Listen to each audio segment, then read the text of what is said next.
This story begins with a girl asking what was going on, questioning where they were and if they had gone to the wrong place. The other girl says they were in the right place, and finally they arrived at their destination, a planet called Earth. Sometime later, that irritated woman calls a boy whose name was Robert, accusing him of being a food thief. Meanwhile, a man was analyzing that planet surprised. The other girl, on her part, says that it was a planet with extreme radiation and not even a trace of oxygen, questioning whether there really was a gang of criminals there. Moreover, a high-ranking member of the Black Blood Gang could be there. Hearing what the girl had said, the young man seemed to confirm it. Noticing her bad mood, the boy replies that the information was leaked when someone named Moon hacked the main system on the beggar's sect. Then the woman asks the other girl, whose name was Sunja, what she thought about it. She responds that going to that place was the same as committing suicide. The oxygen saturation was 23%, along with a contamination level of 87%, which meant it was the perfect place to be killed. The other girl, in turn, asks if it was possible for a human being to survive in that place. She responds that with a first-grade radiation shield and an internal high-capacity energy reserve that could last for cycles,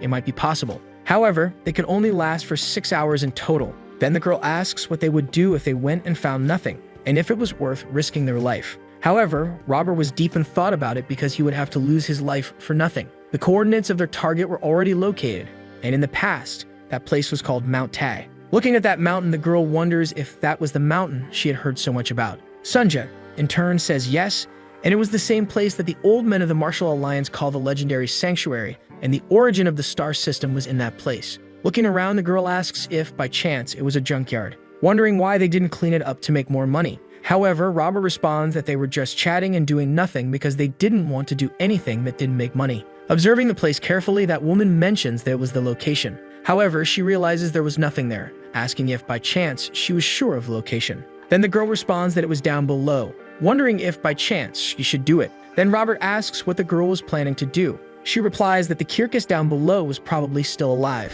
Then a device on her waist seems to be activated. As a blue aura starts to come out, the girl responds that if it was buried so deep, it would have suffocated a long time ago, ordering the place to open, which is followed by an explosion. As a result, Robert ends up covered in dirt, asking to be warned next time. Looking below, the girl seems surprised as a huge hole had opened. Then the girl asks Sunja if there were any signs of life in that place. She responds that it was weak but still alive.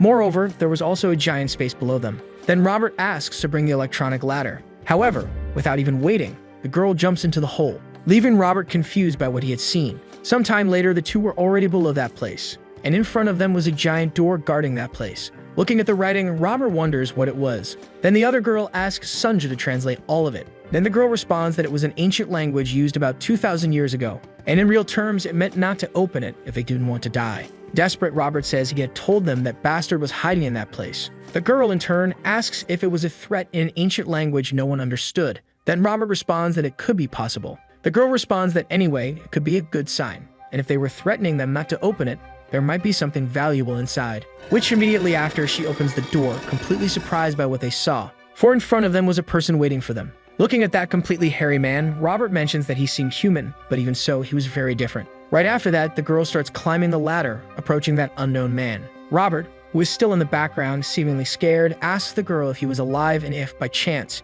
he was some kind of human. Observing the young man, the girl remains silent. Then she touches the boy. However, she becomes confused, because at that very moment, a purple energy began to emanate between her fingers. And immediately after, that man seems to awaken. Apparently trying to protect herself, the girl asks what that was. Then an explosion happens, and that beam was so strong that it reached the top of that place, managing to even pierce the orbit of the planet. Surprised, Sunja asks what was happening, and if, by any chance, they had done something. However, the two simply weren't answering her questions. Meanwhile, below, a huge cloud of smoke surrounded the area, and that girl, apparently injured, was on the ground. In front of her, Robert seemed to be unconscious. Then the woman becomes surprised, because that hairy man was standing right in front of her, asking who she was, and what had made her dare to awaken him. However, observing the man, the girl remains silent, wondering if it was a challenge, and if finally a martial artist had been born capable of challenging her. Then the man asks the girl again to say something, questioning why she had woken him. However, the woman asks what he was talking about, since she couldn't understand a word. She takes her device to translate the voice in real time. It seemed like she was starting to cast a spell. The man says that if she didn't answer, he might kill her. Quickly, the girl stands up, preparing another spell, wondering what kind of monster he was.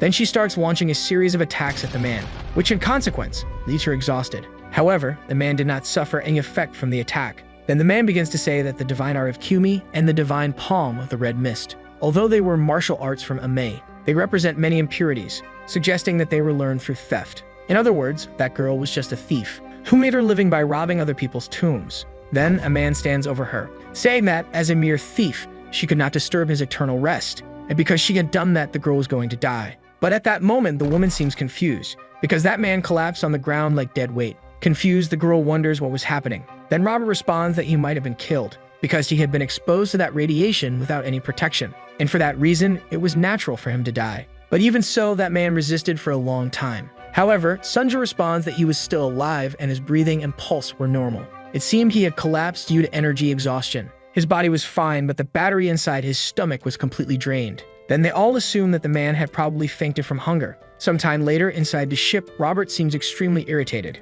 asking why they had brought the man, saying they should have left him there, asking if she hadn't seen him go crazy earlier because he was worse than they had imagined. Besides, there would be no benefit in bringing that man to their ship, but the girl responds that they could probably sell him for money, leaving the two completely shocked by what they had heard. Then the girl asks them what the most valuable cultural heritage was at the moment. Sunja responds that it was ancient martial arts, and the closer to the original, the more expensive. And judging by the circumstances, that ball of hair was probably an ancient martial artist from at least 2,000 years ago. And that era was a legendary period when martial arts were extremely developed. Even the lowest class F techniques from that time were worth at least 10,000 yuan. But that man was not just anyone and must have been an incomparable grandmaster. Robert in turn says that if he was really of rank S, then they had hit the jackpot, asking what might happen if he woke up. The girl tells him not to worry because he was bound the celestial silk thread used to repair paranevs, and not even the head of the Sholin sect could cut it. But at that moment, the man was already standing without any of those bindings, asking how those tomb robbers dared to desecrate him, and for that,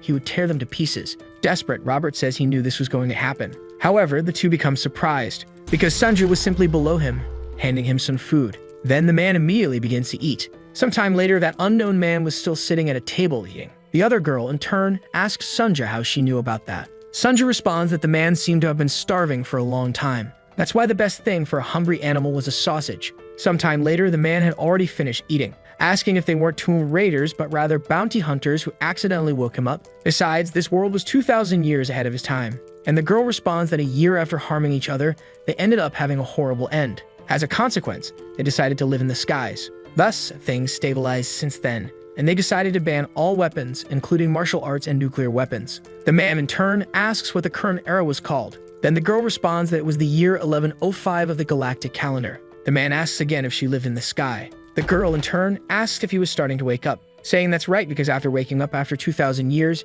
he should be immensely grateful. Irritated, the man says it was absurd, asking who they thought they were talking to and if they knew who he was, saying they were nothing more than third-rate tomb robbers and now tried to deceive him with their nonsense. At that moment, the three point to one side. Then the man seems to start observing something, and realizes that he was above that planet. The girl responds that was where the young man was. As he observes the planet, the man asks if that was the world he lived in before. The girl, replying yes, mentions that now it was completely destroyed, asking if he believed the three of them now. Irritated, the man says that even if he wanted to believe, he couldn't, questioning if they expected him to believe that the earth he walked on was round. Then Robert seems to notice something, because that man emitted a terrible smell. The girl responds that he was going to take care of the rest later, asking if maybe he should take a bath and cut his hair. Sometime later, that man seems to have already bathed. Robert, in turn, asks why he didn't leave his hair as it was, because he feared that person might end up looking like a mummy coming out of there. However, the three are surprised by what they saw, because a very handsome boy was under all that hair. Then the boy asks what they had been eating earlier. Observing the man's beauty, the girl is surprised, asking who he was. Sometime later, that ship was still flying through space, and the boy, surprised, says that was the sky after all. Once he lamented how small his world was, but that was really a strange sight. Then the girl pinches the other man, asking how old he really was since hibernation years didn't count. Meanwhile, Robert and Sunja observed that boy, mentioning that he was completely abnormal. Sometime later, that spaceship seems to have arrived at its destination. Sunja, observing it, seems surprised, because that boy was eating a lot, mentioning that the boy had been starving for 2,000 years. Meanwhile, a man asks why they were looking for a broker. That girl from before says it had to be someone rich and tough because it was really expensive and valuable. Surprised, the man asks how valuable it had to be for the flaming demon to be so anxious. The girl, in turn, asked how much a complete collection of martial arts manuscripts from 2,000 years ago would be worth, and if they were all originals, especially of rank S. leaving the man completely shocked by what he had heard. The other man says that if they were real and of rank S from 2,000 years ago, they would be incredibly valuable. Then the man says it would be worth 0 credits, because if such things existed, a single book could buy a planet or more, asking if she claimed to have found a bunch of them, and the flaming demon was just a mere mid-level hunter. Sometime later, the girl had already left that place, asking Robert where Sum was, who responds that he went to buy supplies, questioning how the conversation had gone. The woman responds that it went very well, mentioning that he would enter into a contract with them as soon as someone bought it. However, she wanted to know something, asking what the protagonist was doing. Then Robert responds that the boy had finally stopped eating. Right after that, the door to that place opens, and everyone around begins to observe the 2 people who entered the room. Then a group of people starts walking around that place. Observing everyone, the woman is surprised, wondering if they were from the Celestial Demon sect. Robert says that's right, and that person was from the Red Wolf Squad, mentioning that if they were really from there, they were probably inspectors from the demon sect, questioning why they were there. Then the girl mentions that they specialized in tracking, so they must be after someone. Immediately after, the protagonist seems to overhear the conversation, asking if she was referring to the Celestial Demon sect. The woman then asks how he knew about them, even though he had been asleep for 2,000 years, questioning if they already existed in his time. The protagonist asks why people weren't fleeing, because if they were really members of that sect, they should at least be in a panic. The girl asks why they should do that, saying the sect had its peculiarities, but they still prided themselves on being the most important sect in the entire universe, leaving the boy completely surprised by what he had heard, thinking that his dream, which always seemed distant and so empty, could actually become a reality. Meanwhile, that man with a piercing gaze was walking through the restaurant and people around began to observe. However, the man was apparently hiding his face for some reason. Then that man, approaching the other guy, asks him to look at him. Right after that, the man seems to analyze the statistics of that man, stating that today was his lucky day because he was not his target. Therefore, he should burn the Martial Alliance now and surrender, because if he didn't, terrible things could happen to him. At that moment, the man seems confused as a hand was placed on his head, and that hand belonged to our protagonist, saying that it was admirable because his dream, which seemed impossible, had finally come true. And for that reason, it was amazing, mentioning that they must have gone through a lot of suffering to reach that level. Meanwhile, the man asks if the boy had mental problems. Robert, trying to interfere, says the boy didn't exactly have mental issues, but rather that his social skills were a bit weak. Then the man mentions that today was the protagonist's lucky day, because if he had felt a single thread of martial arts on his body, he would already be in pieces. However, when he tries to push the protagonist off of him, he becomes confused as the boy didn't move an inch. Robert, in turn, wonders what was happening. Meanwhile, that man was still determined to remove the protagonist from him. Then the system alerts that internal energy activation had been triggered and the Blood Wolf Demon art was at its maximum level. Immediately after, a purple aura begins to envelop the man, telling him to stop playing. Then a gigantic wind circle starts surrounding the area, and everyone around was completely surprised, wondering what could be happening. Immediately after, the man seems confused. The other girl, in turn, asks if he might be in his worst shape. Totally confused, the man asks who the protagonist was, wondering how that was possible, because he was about to kill him. While observing the protagonist's statistics, the system alerts that nothing was confirmed, leaving the man completely shocked, asking how a natural being with 0 internal energy could still be alive. The boy starts speaking, saying that the Shadow Demon art was one of the lowest level martial arts among the Celestial Demon body arts, but even so, it was admirable that it had been passed down until now. However, it was a shame that his internal energy wasn't in harmony, as it seemed that his training method was still flawed. For that reason, meeting the boy was a life opportunity, saying that he would correct the man. However, the man didn't want any conversation, starting to launch an attack at the boy. But the young man easily dodges it. Thus, the man begins to launch several sequences of attacks, which the protagonist easily dodges. Park, in turn, thinks that the energy was sufficient and the forms were precise. However, all that still wasn't enough. Immediately after, the protagonist seems to get irritated, asking them to stop the fight. While throwing the man to the ground, the boy says that it was very unpleasant, that everyone around was completely surprised by what the boy had done because that bully was simply lying on the ground, unconscious. The boy, in turn, says that the man had learned well, but had learned like a parrot, because martial arts were not just about imitation, but about adapting and making them your own. For that reason, if he had already understood everything, he should get up immediately. Observing the situation, the other man's henchmen seemed confused, starting to advance toward the protagonist, asking how he dared to confront the leader of their squad. Immediately after, they draw their weapons. Then the scene cuts to the Celestial Demon sect in District 32. And meanwhile, in front of a screen, an unknown man was analyzing the battle the protagonist was involved in. The man, who was the commander of District 32, mentions that it was unbelievable. Then an elder in the background says that fortunately there were only a few serious injuries and their lives were not in danger. The man, starting to speak, asks if that was really a good thing because an unknown boy had left his squad in that state, asking if he had said the boy wasn't registered in the Martial Alliance database. The man responds that yes, but his companions were registered and their group was known as a bounty hunters guild called the S-Demons. They captured Class B criminals and other lower-class offenders led by a woman named Sirion, the Flaming Demon. Meanwhile, our protagonist was in that same ship as before, apparently waiting for some food, while Sirion and Robert were watching him. Back in the previous location, the scientist confirms that the girl was known for being a bounty hunter in the Orthodox world, and after the incident, they left the Wild Crane Inn, but they could track them, asking if they should send a pursuit team. However, the man says no, mentioning that he would handle it personally. Observing his leader, the scientist remains silent, seemingly agreeing with his orders. Then immediately after, the man presses a button and a person appears, mentioning that it had been a long time, asking if there was any request. Returning to the protagonist, the young man was still waiting for his food. Robert asks his captain to be honest, questioning if she was as scared as he was. However, Sirion questions what he was talking about. Robert asks if she hadn't seen what had happened, as the Red Wolf squad of rank A martial artists had been defeated with just one blow because of the protagonist. However, the girl says that if she had fought them, she could have also won because they were just weak rank A people. Robert, in turn, says that even if he used all his power, he could only scratch them a little. However, for that man, it had been like killing flies, which is why the protagonist was so incredible. Immediately after, Sirion approaches the protagonist, saying they should talk for a bit, but the boy says he wants food first. Sitting down, the girl asks what his name was. Robert asks her to be a bit more formal when speaking to the boy. Immediately after, Sunja brings more food for the boy. However, Sirion asks not to give it to him yet because they hadn't finished talking, asking what the young man's name was. Robert, in turn, says that you shouldn't bother even a dog when it's eating, so they should at least let him eat first. At that moment, the protagonist reveals that his name was Lee Mokijin.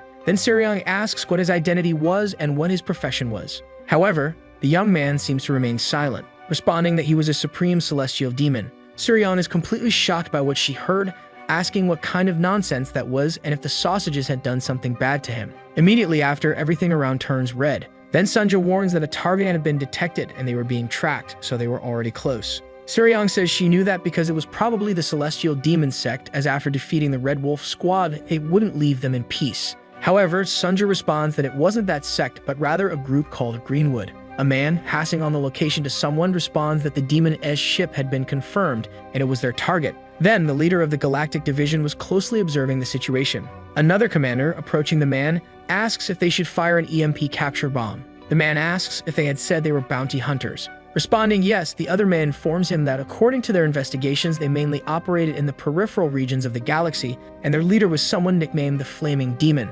Surprised, the man wonders why the Celestial sect was concerned with such a small group. Remembering a flashback from his past, he says that he accepted the mission, and they should be informed of the completion conditions, asking what they should do when they captured the target. Then the other man says there was no need to capture them, as they should simply erase them from existence, leaving the man completely shocked by what he had heard. Returning to the present, he says that something about that was very strange, because there was definitely something going on behind the scenes, as that group was much more skilled at taking lives than they were. For that reason, there must be some reason for them to assign this task to them, and something must be inside that ship. Observing from below, the girl says they brought an entire crowd with them, mentioning that they were probably bandits, there to rob them. However, Robert responds that he doubted that, asking what profit they would have by bringing such a large group to rob people like them. Sirion agrees with his point of view, that the way he said it bothered her. But regardless, it didn't matter, because if those thieves got in their way, they would probably die. However, Sunja responds that it wasn't that simple, as they were part of the Galactic Division of Greenwood's 72 fortresses, and it seemed the entire division had been mobilized.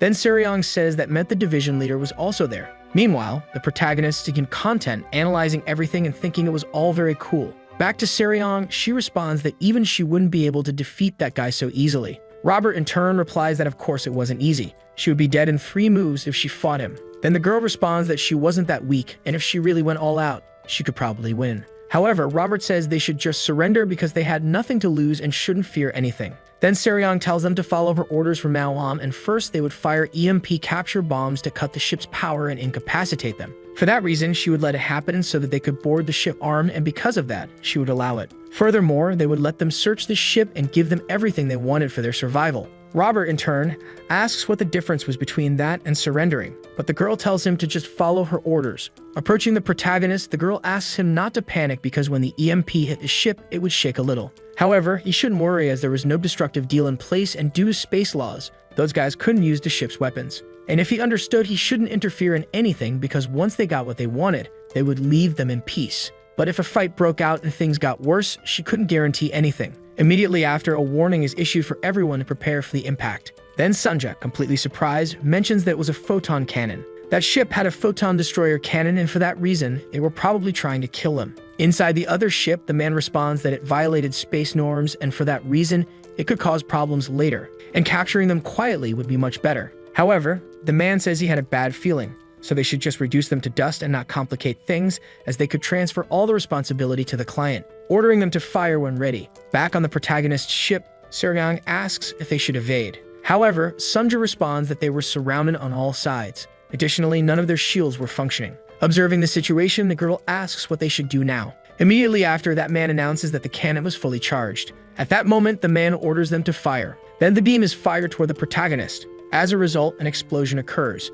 However, the man seems surprised because the ship had managed to escape without any damage, and above it, an unknown person was interfering in the battle. Desperate, the girl wonders what that was. Then the man above the ship seems to recognize the woman, mentioning that her name was Helena. Meanwhile, the protagonist and his group were analyzing everything that was happening above, and that man, in turn, asks why that woman was there. Meanwhile, with a piercing gaze, she was observing the man. The other guy says that was a terraforming grade shield, so they could penetrate it and maximize the photon cannon's power, asking if they should recharge. Then the man asks if they were about to start a space war just to deal with the bug, and says that person wasn't easy to handle. For that reason, they should activate the teleportation immediately. As he was leaving, he wonders why that monster was there. Robert says that was the 8-foot ghost, a rank as bounty hunter, so unpredictable that even the leaders of most sects fear her. Seryong, in turn, says the most intriguing thing was figuring out why she saved them, because if she hadn't blocked the photon cannon, they would probably have been dead already. Immediately after, the man teleports in front of the woman, mentioning that it had been a long time since they had met.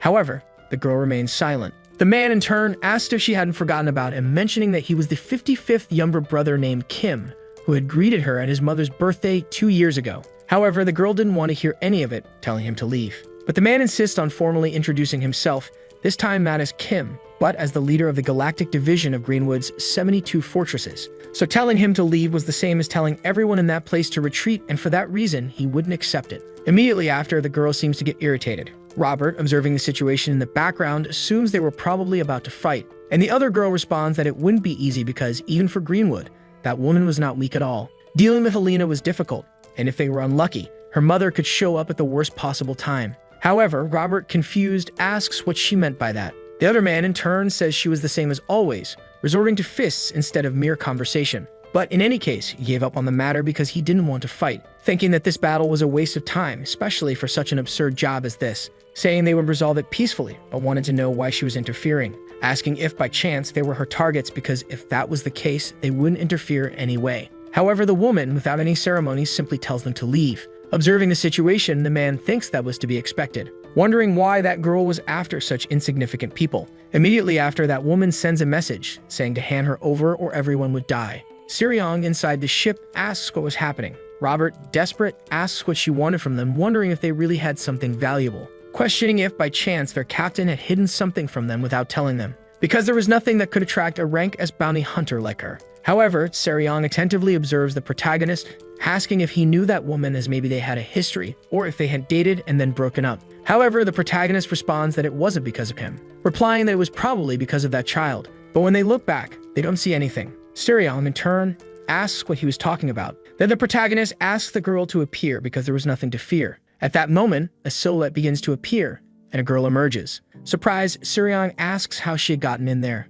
The boy responds that she had followed them since the inn. She had presence but no form, which is why she hadn't done anything. Moreover, it was a stealth technique that even hid her breathing, and it seemed martial arts had developed in that time. However, Sunja responds that it wasn't a stealth technique, but rather that she was using one of her rings, and that was quantum technology, an extremely expensive item. Approaching the girl, Seryong asks what her intention was and why she had sneakily entered her ship. Stammering, the girl responds that her name was Hua Hin, but the irritated woman asks who had asked for her name, asking if she was after them and if, by chance, they were her target. The girl responds that it was probably the case because as long as she was alive, they wouldn't stop. Immediately after, Robert asks if her name was really Hin, and Seryong questions if the man knew that girl. Robert, surprised, asks if she didn't know the girl, as she was the lead vocalist of Pronuncium. However, Seryong seems to understand none of that. Robert responds that she was part of the best rookie idol duo in the galaxy, and she should know that. because that was the lead vocalist of the idol group that enchanted them with that hit song she listened to all the time,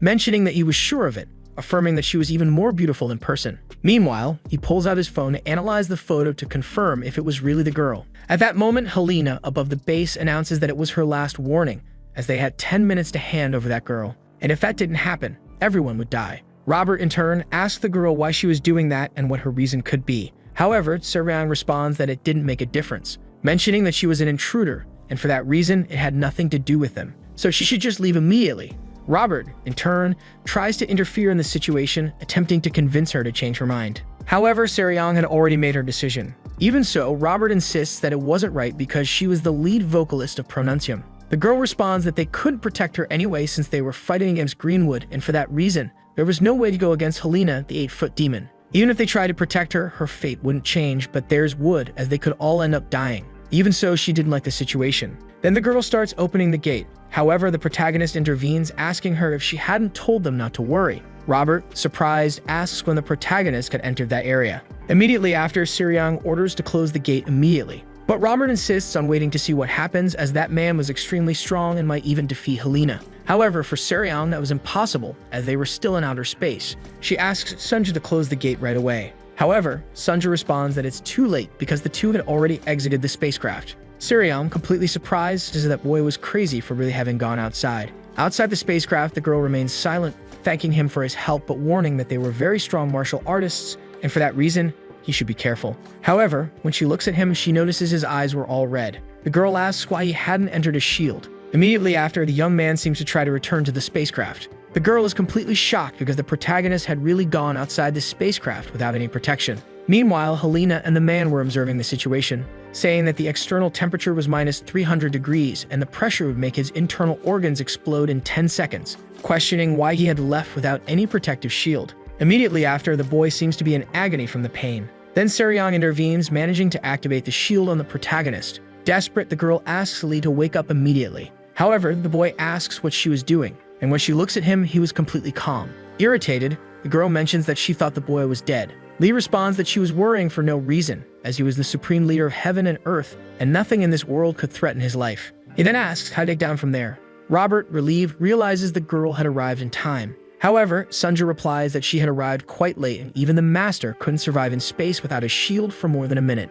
However, our protagonist had endured 6 minutes and 13 seconds and on top of that, hadn't suffered any damage. For this reason, he had far exceeded human limits. Meanwhile, the protagonist was observing the girl. Seryang thinks she had heard that woman was a maniac for fights and her aura wasn't a joke. Moreover, Kim from Greenwood was also present in that location. She asked not to cause any problems, saying she would take care of it, and for that reason, he shouldn't interfere. Changing her expression, the girl says that nothing bad had happened, questioning if he had stayed as healthy as always. She mentions that she had heard more about them and seeing them in person was even better. Observing the situation, the two remain silent. Immediately after, the little girl seems to grab the protagonist's hand, apparently in desperation. Lee, in turn, says she doesn't need to be nervous because he was by her side. However, the girl responds that the woman wasn't human but a ghost with a fighting spirit. She explains that since she was young, she had traveled the world in search of opponents, and no one had survived a fight with that woman until now. Lee, in turn, says the child was extraordinary, a young girl who had dedicated her heart and soul to martial training and had a rare talent indeed. However, the girl says it wasn't just that. Seryang, in turn, says that whatever the case, as companions of the Central Plains, they should talk peacefully. However, the woman responds that she talks with her sword. Immediately, she rushes toward the girl, delivering an attack that the girl narrowly dodges. The girl asks what she was doing as she had said to talk and questions why she was swinging her weapon out of nowhere. The man observing the situation thinks that wasn't bad at all, because even though it wasn't at full power, it wasn't an easy attack to dodge. Immediately after, the woman advances again towards Seryang, and the man thinks the girl would die a painful death. However, he swallows his words. Meanwhile, the protagonist is still consoling the girl, asking if she was afraid of that because it was just child's play, mentioning that it seemed grandiose but was really just a meaningless noise, and if she was scared by the sound of it, there was nothing to worry about. He asked the girl to calmly control her breathing so she could relax. At that moment, the protagonist intervenes in the situation, saying that if there was anything to discuss with that child, it should be sent to him. The other man, while analyzing the protagonist's stats, is informed by the system that nothing had been identified. Completely shocked by what he saw, he assumes the boy was an unnamed natural from the outskirts. Then Lai responds that if there was nothing to say, they should leave immediately. But within seconds, a sudden explosion occurs. It was Helena charging at the protagonist, but he easily blocks her attack. The man is left completely stunned, wondering how he could do that without any internal energy. Lai responds that something felt strange, as using the radiant sword technique from the Yang Kang sect with his spear was one thing, but channeling the great divine art of Abraham from Shaolin to gain internal energy was another. Moreover, the girl was young but had internal energy that surpassed her age, and for that reason, she had probably encountered some sort of good fortune. Immediately after, Helena seems to increase the force of her attack, but even then, nothing she does seems to have an effect. The other man, observing the situation, asks if Helena had been this strong from the beginning. However, for Lai, it was nothing, questioning if that was really all of her power. Then a flashback from the girl's life appears with a voice saying that if she wanted to go out into the world, it wouldn't stop her. Any fight that improved her training was allowed, but death was not. Helena had become strong, and there were fewer than 10 martial artists in the world who could harm her.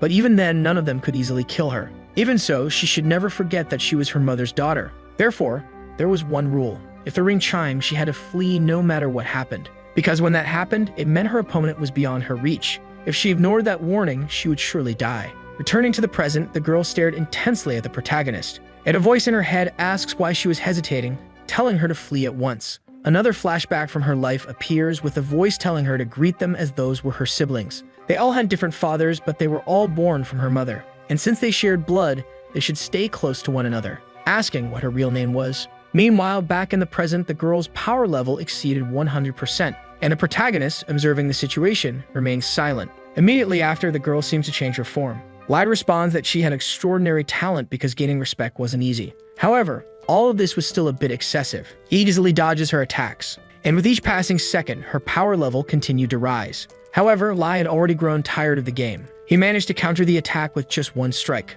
An explosion occurs as a result. Everyone around seemed very surprised because Helena had transformed once again. She begins to charge at the protagonist once more, but with a threatening look, he orders her to stop at once, mentioning that her talent was admirable, but all of this had gone too far. Her awakening revealed wounds and desires, and she was being consumed by herself. As an exchange, he would resolve it, but if she continued in the same way, he would have no choice but to kill her to stop her, because he had promised to protect that child earlier. At that moment, the girl attempts to strike the protagonist again. Apparently irritated, he asks her to stop one last time. A collision of the two attacks occurs, causing the ship to break apart. As a result, an explosion happens. Above that other location, the man was observing everything when his chief suddenly appears, seemingly very injured. He says that if the teleportation had been delayed just a little longer, he would have been torn to pieces. He couldn't believe the immense explosion that had just occurred. Sirion, on the other hand, asks if they were crazy because they had merely killed everyone. Even in the past, she questions who sets fire to their own ship in the middle of the ocean just because they're angry, mentioning that they must have gotten confused. However, for the protagonist, holding back was not an option. Immediately after, the girl asks if he was hurt. Then Lai reveals that her power was much greater than he had imagined. As he looked up, he saw the girl crying in the vastness of space. Then Sirion asked if the girl was dead. Lee revealed that she was still alive because a greater force had protected her. Immediately after, a hooded woman appeared, picking up the girl in her arms. She quickly left. The girl thought to herself that this must be the matron of the Eastern Sky Sword. At the same moment, a giant ship appeared. Lee coldly observed the situation.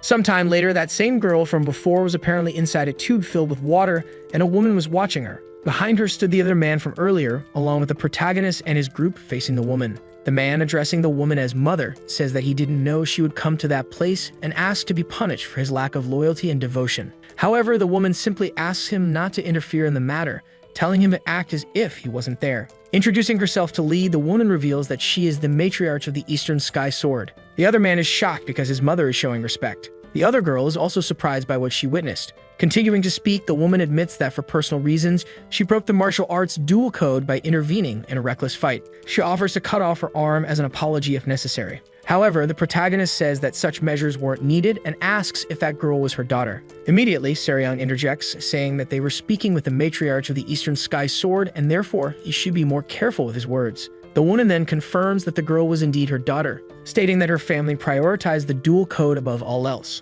Sirion asks him to be respectful in his speech as that woman was one of the 5 immortals and the matriarch of the Western Sky Sword. Her temper was so fierce that she could split the protagonist in two with just a glance. However, at that moment, the lady bows slightly, explaining that although her daughter hasn't yet woken up, it was confirmed that she had passed through Mount Hua shortly before. Therefore, it was likely that she had been contaminated in that place. Yet, the martial arts the master displayed a while ago seemed to be the Asura Demon Heart Sword technique. She asks if she could know whether he had any connection to the Celestial Demon sect. The protagonist in turn says he wasn't aware of that, mentioning that in the past he had a deep connection, a time had passed. He states that time corrodes even the strongest bonds as if they were made of iron, dissolving the deepest connections, even those stronger than life itself. As she observes, the girl thinks that he was truly an extraordinary figure. Everything about him was perfectly refined with no trace of artificiality, supposing that such a state could only be achieved during the pinnacle of martial arts mastery. She mentions that the young man seemed to be only around 20 years old, wondering if it could be due to some rejuvenation potion.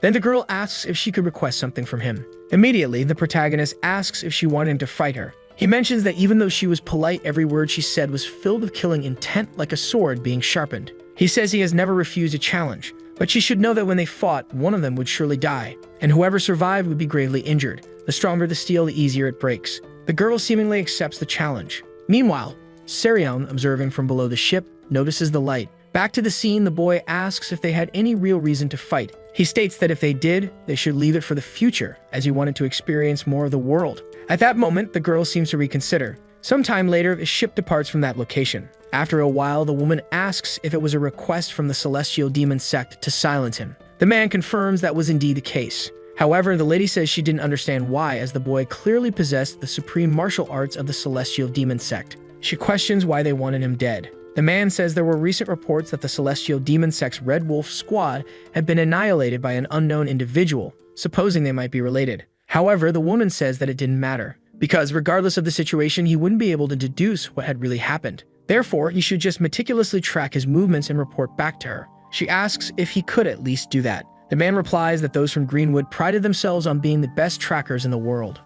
Immediately, the woman says she will trust him again, asking him to track them without interfering in anything, because she didn't want her son to get hurt. She suddenly seems to remember something, asking what the young man's name was again. Sometime later, inside the ship, Serion asks the protagonist what kind of trouble he had gotten into again, asking what he had done to get involved with Grimwood or with Helena, the 8-foot ghost, and even more, the matron of the Eastern Sky Sword. Then the other girl says she really didn't know what happened, apologizing. She explains that after finishing her tour, she returned to her home, her homeland, and after that, everything was completely different. They were clearly the same people, but they were trying to kill them anyway. Meanwhile, the protagonist didn't seem to care much about the conversation, starting to eat right away. Serion replies that she has no idea what the girl is talking about, asking Sunja if she knew anything. Sunja responds that she doesn't either. However, Robert becomes surprised, asking if the girl mentions something about Mount Hua, noting that it was also his homeland. He asks what had happened and urges her to speak immediately. Back in the capsule from earlier, Helena appears to break out of the capsule. Her mother asks her to explain what happened at Mount Hua. Then the scene cuts to a place called the Wild Crane Inn. Meanwhile, a man is observing a flashback of all the moves from the protagonist's fight against the other woman, recalling Serion's words, asking how much a complete collection of 2,000-year-old martial arts manuscripts would be worth. He is completely shocked because everything the girl had said was true, and it was probably a gigantic fortune. Then the scene cuts to the celestial demon sect. Commander Zhang is surprised watching the protagonist's entire battle with that woman. The other man asks what he thinks because it was a very familiar martial art. Then it's revealed that the woman from earlier was apparently Halima's mother. The man recognizes that it was a level of martial arts proficiency he had never seen or heard of before, but doesn't understand what is meant by familiar. As he watches the man, the woman thinks he really doesn't know anything, asking why he went after that person, especially through Greenwood. The man responds that it's an internal matter of his sect, mentioning that she is the matron and ruler of the cosmic zone of the Western Sky Sword, and it's not something she should worry about. Immediately after, the woman draws her sword, and within seconds, she manages to make a cut on the man's throat. She asks if she was declaring war on the celestial demon sect. Then the woman asks if he thinks she, of all people, would fear a bloodbath. Observing the lady, the man thinks she is a woman driven by her obsession with martial arts, and because of that, she doesn't act based on profit or loss. At that moment, the girl starts using her abilities, demanding a response or he would die at once. The man asks if it isn't an obvious choice, saying that out of all the martial artists in District 32, they would stand no chance against the matron of the Western Sky Sword. Then the man tells her to get on with it because if she wanted to cut them all down, she should hurry up. Meanwhile, the woman thinks that people say those from the demon sect grow stronger every day, supposing that it was the Sura Demon Heart Sword technique. However, the man asks what she means by that. Then the girl responds that the technique the protagonist had used was the Sura Demon Heart Sword technique, a martial art of the celestial demon sect. The man says that's not possible, as that technique was a martial art that was lost thousands of years ago and only remains in legend. No one from his sect had ever practiced it. The woman says that it's not her problem if he doesn't know the martial arts of his own sect, affirming that she already told him what she knew and asked him again, questioning why they were chasing him. However, The man responds that it wasn't him they were after, saying they were pursuing the other girl. Sometime later, the protagonist seems to have arrived at ManhwaCapped. The place was truly beautiful, apparently with Chinese-style architecture. Inside the ship, Seryung asks why there was no one there, wondering if it was a holiday. Then Robert responds that it probably wasn't a holiday since the shops were open. Sunja warns that the city had more than 10,000 inhabitants, but there was no sign of life. Robert, in a panic, says that something must have happened, asking them to descend quickly because something terrible had occurred. He asserts that this was his hometown, and for that reason, they should save the city. Meanwhile, the girl, with tears in her eyes, watches the situation unfold. Immediately after, she asks him if something had happened, saying that if he knew anything, he should tell them right away. At that moment, Sunja mentions that she had detected a life signal, and judging by its location, it was inside the main headquarters of the place. Seryung then asks if that's where the leader of the Mount sect lived. Sunja confirms, saying it was a very strong signal, but from only one person. Sometime later, the group seems to have arrived at their destination. Robert, standing beside them, was equipped with a monstrous suit of armor, saying that whoever had done this for his hometown would not be forgiven. Seryung asks if his combat suit was still functional, questioning if he hadn't stored it in the depot after being discharged. Immediately after, she asks Sunja about the signal and if she was detecting anything. The girl responds affirmatively, mentioning that the life signal was growing stronger and that it might not be human, so they should be cautious. At that moment, Seryung responds that they would launch a reconnaissance drone to identify the location. However, Robert, without hesitation, leaves, saying he was going to kill whatever monster was there. Seryung says they would follow him and stay alert. Suddenly, a light appears at the end of the tunnel, and a burst of fire starts erupting from that location. Seryung, visibly confused, finds her face pressed against another girl's. It's revealed that the protagonist had shielded both of them from the attack, coldly observing the situation. The girl, disbelieving, asks what he had done. At that moment, Lee tells them to move quickly. Looking at Robert, the girl asks if he was still alive or if he had died.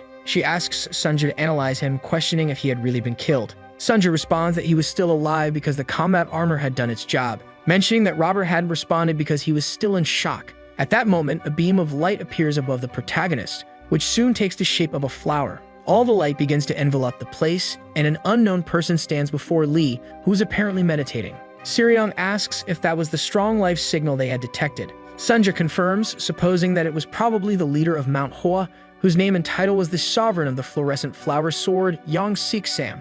Immediately after, Lee picks one of the flowers, noting that the fact they were plum blossoms in bloom meant that the man had reached the pinnacle of the plum blossom celestial fragrance heart technique. However, he still didn't understand why the flowers were purple, which meant that the celestial fragrance technique had merged with the divine art of the purple mist. At that moment, the girl reappears, calling the man father, and mentioning that the situation didn't look good. Immediately after, Seryung asks if something was wrong. Lee responds that even the elders of ManhwaCapped could only choose one martial art to master. And when the desires of a martial artist surpass their limits, a demon takes root in their heart, and for that reason, that person was no longer human. He asks them to gather the others and flee the area, as the fight ahead would be no easy task. He warns that even he could not guarantee their safety. Suddenly, the girl runs desperately toward her father. Seryung tells her to stop, saying she shouldn't go after him. However, Lee responds that it's too late because the girl had already reached her father and was now embracing him. As a consequence, the light vanishes and her father seems to regain consciousness. Confused, Seryung asks what all of this was.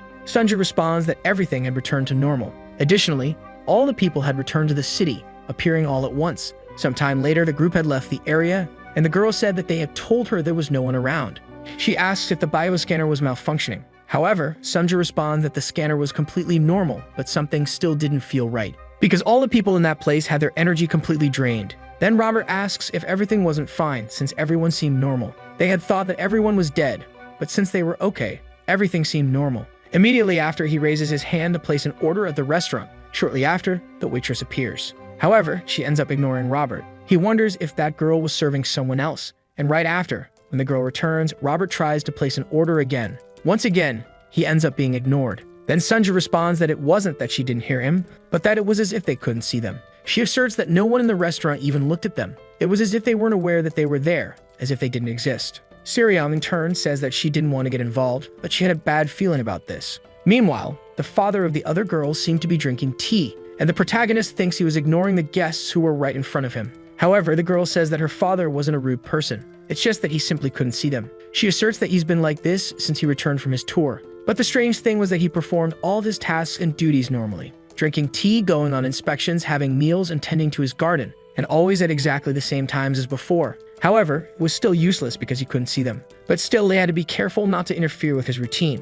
At that moment, the protagonist takes the tea from the man's hand. Immediately after, the girl says that was a bad idea, asking the boy to move out of the way. At that moment, the man draws his sword and attacks the protagonist, who narrowly dodges the attack. However, the man begins to launch a sequence of attacks at him, and the protagonist easily dodges them all. Tired of it, Lee says that this was dangerous and they should stop. Then the two attacks collide, and as a result, an explosion occurs. Amid the smoke, the man is still standing. Then the boy says that he was really good. The girl asks him to give back the teacup, otherwise her father would become even more enraged. Lee, in turn, mentions that when a person surpasses an unattainable limit, the human body cannot withstand it. And as a result, the body explodes like a balloon and ends up falling apart. For this reason, it must be as if he had reached an impossible realm. Immediately after, above the man, a kind of flower sprouts, which quickly strikes at the protagonist. But he immediately grabs his teacup, throwing it towards the flower. As a result, the attack vanishes. Then the man picks up his teacup. During a full moon night, the girl says that she had returned home after finishing her interstellar tour. But everyone had already been like that, acting as if they were mere clockwork dolls, repeating the same things at the same times. Robert sees a man, who breaks the repetition. The boy asks the man what was happening there, but the man doesn't answer and acts as if he were frozen, leaving Robert confused after noticing that he had stopped moving. But as he looks around, the boy realizes that everything around him was frozen. Then the man Robert had touched completely disappears. The boy, in turn, asks Sunja what had just happened. But with a bored look, the girl responds that she didn't know. Seryong says that if the girl didn't know, no one else would. Sunja then draws her conclusion, saying that judging by the wave pattern of the particle, it resembled teleportation, but on a much larger scale. Immediately after, the group notices that everyone around them had disappeared. The girl says that all the life signals on the planet had vanished. Immediately after, the group realizes that something was approaching. Those things resembled machines, and in a matter of seconds, they were surrounded. Robert asks if they thought this was a dangerous situation. Seryong is surprised by this, saying that they were androids, but she questions why they were in such bad shape. Sunja corrects her, saying they weren't androids but robots. They were models created for simple tasks, but they were old models equipped with low-capacity AI, so their cognitive abilities were limited. Seryong says she was scared for nothing because they were just construction robots. Then she tells Robert not to worry because the robots couldn't harm a human being. However, the boy points out that they were all holding swords. Even so, the girl approaches, telling the machines to step back. However, one of the androids suddenly rushed toward her, but the young woman dodged the attack, wondering why it was doing that and if it was malfunctioning. Then all the androids started advancing toward her. From a distance, a girl observed the situation and said that whenever all the people disappeared, the machines would appear, attacking every living being they saw. Seryong's group flowed from the machines, running across the rooftops. The girl mentioned that when she returned after finishing her tour, she had also been attacked. Looking back, she saw an empty chair and said that if it weren't for her father, she probably wouldn't have survived. And for some reason, the machines never went to that place where her father was. Even though everyone else disappeared, her father remained. As he observed the situation, the protagonist said that the man was holding back, burning all of his internal energy along with his soul, ready to face his inner demons if necessary. And you believe the man wanted to protect something no matter what. While gently touching the girl's head, the young man said it was admirable, so he would take care of it. The girl, in turn, asked where they were going. Lee Mokjin said he wanted to take a look at the face of the scum responsible for all of this. Seryong's group was completely surrounded by androids. The girl asked why the machines were attacking humans. Sunja said it was impossible because the intelligence systems of androids couldn't violate the 3 laws of robotics, and attacking people wasn't even an option for them. Seryong wondered if they were acting that way because they were malfunctioning. Then Robert realized what they were dealing with. The androids began advancing toward the girls. Seryong told Sunja to hold tight and protect herself well. But the androids were hit by gunfire, causing them to explode. Robert appeared wearing a suit of armor and said that those things weren't robots, but rather iron gangshi, Chinese hopping vampires. The flaming demon Seryong was there, and next to her was the intelligent android named Sunja, and also Robert, a former sergeant from the Special Tactical Division of the Northern Galaxy Combat Unit. The S-Demons gang were a group of bounty hunters who mainly operated around the edges of the galaxy. Furthermore, they weren't a threat, as they could be eliminated in just 10 seconds. Then the other man asked if he had just said that Robert was from the Northern Galaxy Combat Unit and the Special Tactical Unit. Right after, the other man asked if they should issue the order to eliminate that man. However,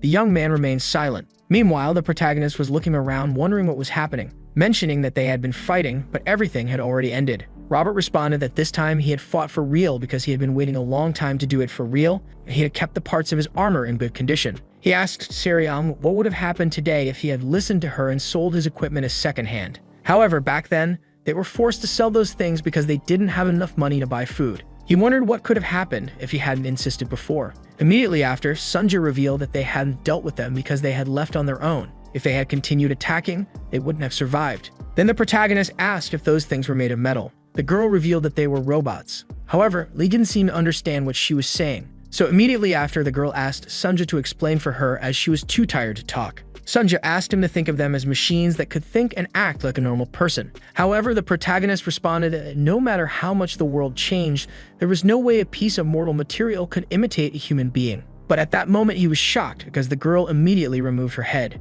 Desperate, the protagonist asked who she was. Sirion, in turn, questioned if they still hadn't told the protagonist, and Sunja responded that they were too busy to discuss it. Immediately after, a robot lying on the ground seemed to still be alive. Observing the protagonist, it realized that he wasn't registered in its database. Furthermore, it seemed he wasn't equipped with an internal energy unit, which indicated that he was an immortal and a pure natural. Getting up, the robot said that judging by his foolish actions, he wasn't someone they should be concerned about. However, the other man appeared to be a problem, because as a soldier of the Galactic Combat Tactical Unit, he was probably an elite soldier. Additionally, if he was the first surgeon, it meant he was among the best of the best. A man like that wouldn't have come to a place like this by coincidence without a purpose, and the robot was ordered to investigate Robert and keep an eye on him. Meanwhile, a ship was flying through space and soon arrived in a designated district, entering the atmosphere of that planet. Inside a capsule, an unknown person begins to descend, and the man from earlier thanks him for coming from so far away. The boy says it had been quite a journey, so it better be worth his effort. Meanwhile, the man who had injured the protagonist was still in a wheelchair, with the boy's handprint still on his head. The other man asks if the boy could see anything, to which he responds that he could take a look. Then he asks the man if it still hurt. The boy mentions that the pain had lessened significantly, but his head still felt like it was burning. The boy asks if the burning sensation was still present. The man confirms that the boy had asked about it. At that moment, the boy presses the man's head tightly while examining the wound. The other man comments that it was different, as the first scar was swollen, but the second was more noticeable. The boy then explains that those were the marks of the Novanhim palm, a low-level martial art taught to any novice disciple in his sect. The other man responds that he had mastered that technique at the age of 7. Continuing, the boy says that the essence of the Novanhim palm is cold energy, but instead it left it burn, so the scars naturally looked different. This meant that he had reached the level where he could perfectly suppress the coldness of the palm and leave the burn only through the impact of the strike, indicating that it was an act of consideration not to kill his enemy. The man then asks if that was truly possible. The boy replies that it was possible, but only in theory. However, he didn't want to discuss it further, asking if the man wanted something to eat. Meanwhile, back on the protagonist's ship, Robert was talking about the Iron Gangshi. Stereoung asks what that was. The boy explains that it was a rumor he had heard when he was still alive, about the development of a new type of combat android that included humans in its kill parameters. Right after, Stereoung says that was ridiculous because an android's intelligence circuits were designed based on the 3 laws of robotics, and they couldn't harm humans. However, Sunja explains that to bypass that, they replaced the intelligence circuits with the brains of dead humans. Then the protagonist asks again if she really wasn't human, to which she responds that she could take her arms off if he wanted proof. However, the young man responds that wasn't necessary, affirming that this world was bizarre. He suggests they just eat. While eating, Stereoung says that based on the fact they were attacked, it made sense, but it was too absurd to believe, because using human brains was insane. At that moment, the girl looks to the side, noticing that Lee had a frightening expression. She asks him if something was wrong, and asks Sunja to give him a bit more food. But the girl responds that everything had run out. Stereoung then says that if that was the case, there was nothing else to do, but they still needed to figure out what was happening, because it seemed like they were in a bad situation. At that moment, the protagonist comments that those beings were very disrespectful. Even though the era of martial etiquette had faded, they still dared to steal. Confused, the girl asks what the protagonist was talking about. Irritated, Lee says that even if they didn't know of his true identity, he had already declared himself a celestial demon. Stereoung advises that they deal with this later because they had better things to do. Immediately, Robert says he will go with her. The protagonist responds that he would go as well, but then quickly changes his mind. Meanwhile, Stereoung and her group were analyzing the robots from earlier. Robert, in turn, asks what was wrong with those robots. Sunja explains that it was because they were prototypes, not finished products. Meanwhile, Sunja begins to analyze one of the robot parts. Stereoung asks if she was trying to figure something out. Sunja responds that their neural networks were very simple, and the intelligence circuit they were equipped with was extremely outdated. It was at a level where it was difficult to even call it artificial intelligence. Furthermore, the chip was optimized to receive commands but had no will of its own. The other girl asks if they were controlled remotely, to which Sunja responds that this was the case for each of the robots. Based on her analysis, the total number of robots that had attacked them was over 9,000. This meant that at least 9,000 humans were controlling those robots. Meanwhile, the man from earlier seemed to be staring at something. Below him were several capsules containing humans. Back at Manhwa, Seryang asks what the total population of that district was. Sunja responds that it was exactly 9,818, which meant that only one person was left. The scene then cuts again, with the other man asking the boy what he had just said. The boy responds that he had declared a total lockdown for the entire District 32. No one could enter or leave without his permission, and for that reason, they should call the team back immediately. However, the man still didn't understand why he was doing all of this. The boy responds that they were in difficult times, because 2,000 years of peace was a long time and the prestige of the martial alliance formed by the Union had already weakened. He asked the man if he knew what happens when the tiger that rules the mountain loses its fangs. The man responds that the wolves take over, but the boy says he was mistaken, for the wolves would try to become tigers themselves. The boy says that wolves form packs because of the tiger. When the tiger is gone and they look around with the eyes the tiger once had, the other wolves will start to seem weak, because they are much weaker than the tiger, and the first to become a target in a moment like that is the strongest wolf. With the hunting habits they developed when they were in packs, the wolves will unite and then kill him. In the martial world, that is your sex position, and therefore you must act with extreme caution. Then the man asks if he was saying that an unidentified individual using martial arts from his sect had done that. However, the other guy says he didn't know if that was the biggest problem. He mentions that he received an emergency call shortly before arriving there, and that the unknown individual was heading toward Mount Hua. Upon hearing everything, the guy is very surprised. The other boy says that an unknown element was placed in a barrel of gunpowder ready to explode, and if it were a spark, the whole world would explode. Thus, understanding the situation comes first and actions come afterward. Right after that, the guy leaves the station in his spaceship. And the guy, while deep in thought about everything that had happened. The scene cuts to another place with someone asking if he was saying that the missing people reappear at night. The girl says yes, except for her father who had stayed behind. Seryang, meanwhile, was observing the situation from a distance, asking how long until sunset. Sunja says that on the planet Mount Hua, day and night change every 6 hours. Because of that, in a second, it would change to day. At that moment, Seryang seems to be surprised by something, because that other man was simply hugging his daughter. The girl says that her father did those things without awareness, caressing her head, drinking tea while inspecting the facilities, reading in the garden. Just like when he went on his last presentation tour, he did the same on her birthday last year, and for some reason, repeats it every day when the sun rises. With the others, it's the same thing, as they repeat a specific day every time. Soon after, Robert appears on the call saying that no one was showing up, and even so, the streets remain empty. Seryang asks Sunja the reason for all of it, and the girl replies that instead of appearing, they are gradually disappearing. Hearing the explanation, Seryang seems confused, but when she looks at herself, she realizes something, because her body was simply disappearing, and within seconds, it had already disappeared completely, leaving Sunja alone in that place. Right after, the scene cuts to another spaceship. A guy, meanwhile, was analyzing a planet. Then someone appears saying that a teleportation had been detected from the center of Mount Hua's planet a short time ago, mentioning that the analysis confirms it is the flame demon named Seryang. The leader asks what the destination was, and the subordinate says it was the second moon of Mount Hua's planet called Genta. Thus, the scene cuts to that specific moon. Inside one of the craters, someone seems to be screaming, asking what was happening and why their body was disappearing. Then the shape of their body begins to emerge amidst the light. Seryang, desperate, wonders if by any chance she had been killed, because that shouldn't happen, and there was still a lot to be done. Moments later, the girl realizes that her body was no longer transparent, wondering what had happened at that moment. The girl then starts to analyze her surroundings, coming across an unknown person who was in front of her. Seryang wonders who that guy was. Besides that, he had a very peculiar appearance. The scene cuts back to the previous spaceship, with the guy saying that the teleportation seems a bit unusual, mentioning that there are no traces of consent from the entity in motion during the teleportation process.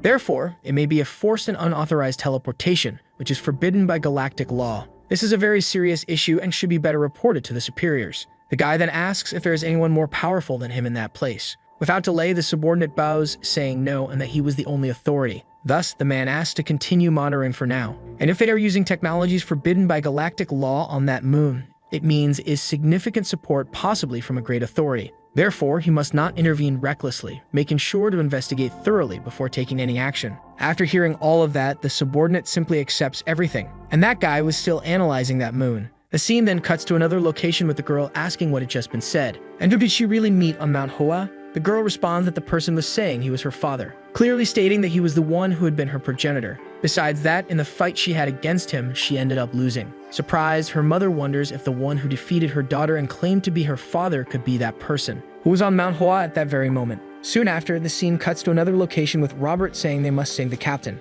because some scumbag dared to kidnap her. Lee, confused, asks what Robert was saying now. Sunja responds that it's just curse words and she really doesn't want to translate what he said. The other girl says that the place where Seryong was taken might have to do with the incidents on the planet, and maybe the others were taken to the same place. But it was obvious that they had no proof of that. Sunja says the phenomenon that happened with those people is the same as what happened with Seryong, and it was a forced teleportation without the consent of the one being transported. Robert says it means they are trapped somewhere and therefore shouldn't stay idle. They need to rescue them quickly. The protagonist, confused, asks what was wrong with Robert. Sunja says that apparently the guy has post-traumatic stress disorder due to his time in the military, struggling to control his anger when he gets stressed. After hearing all of that, the protagonist says they should go right away. But Sunja says it's no use because once the guy starts, he doesn't listen to anyone. And surprisingly, Robert agrees, apologizing for what he had done. Sunja says that if the captain was subjected to a forced teleportation, there's a limit to the distance she can be moved. Technically, long-distance teleportation is impossible, so interplanetary teleportation is out of the question.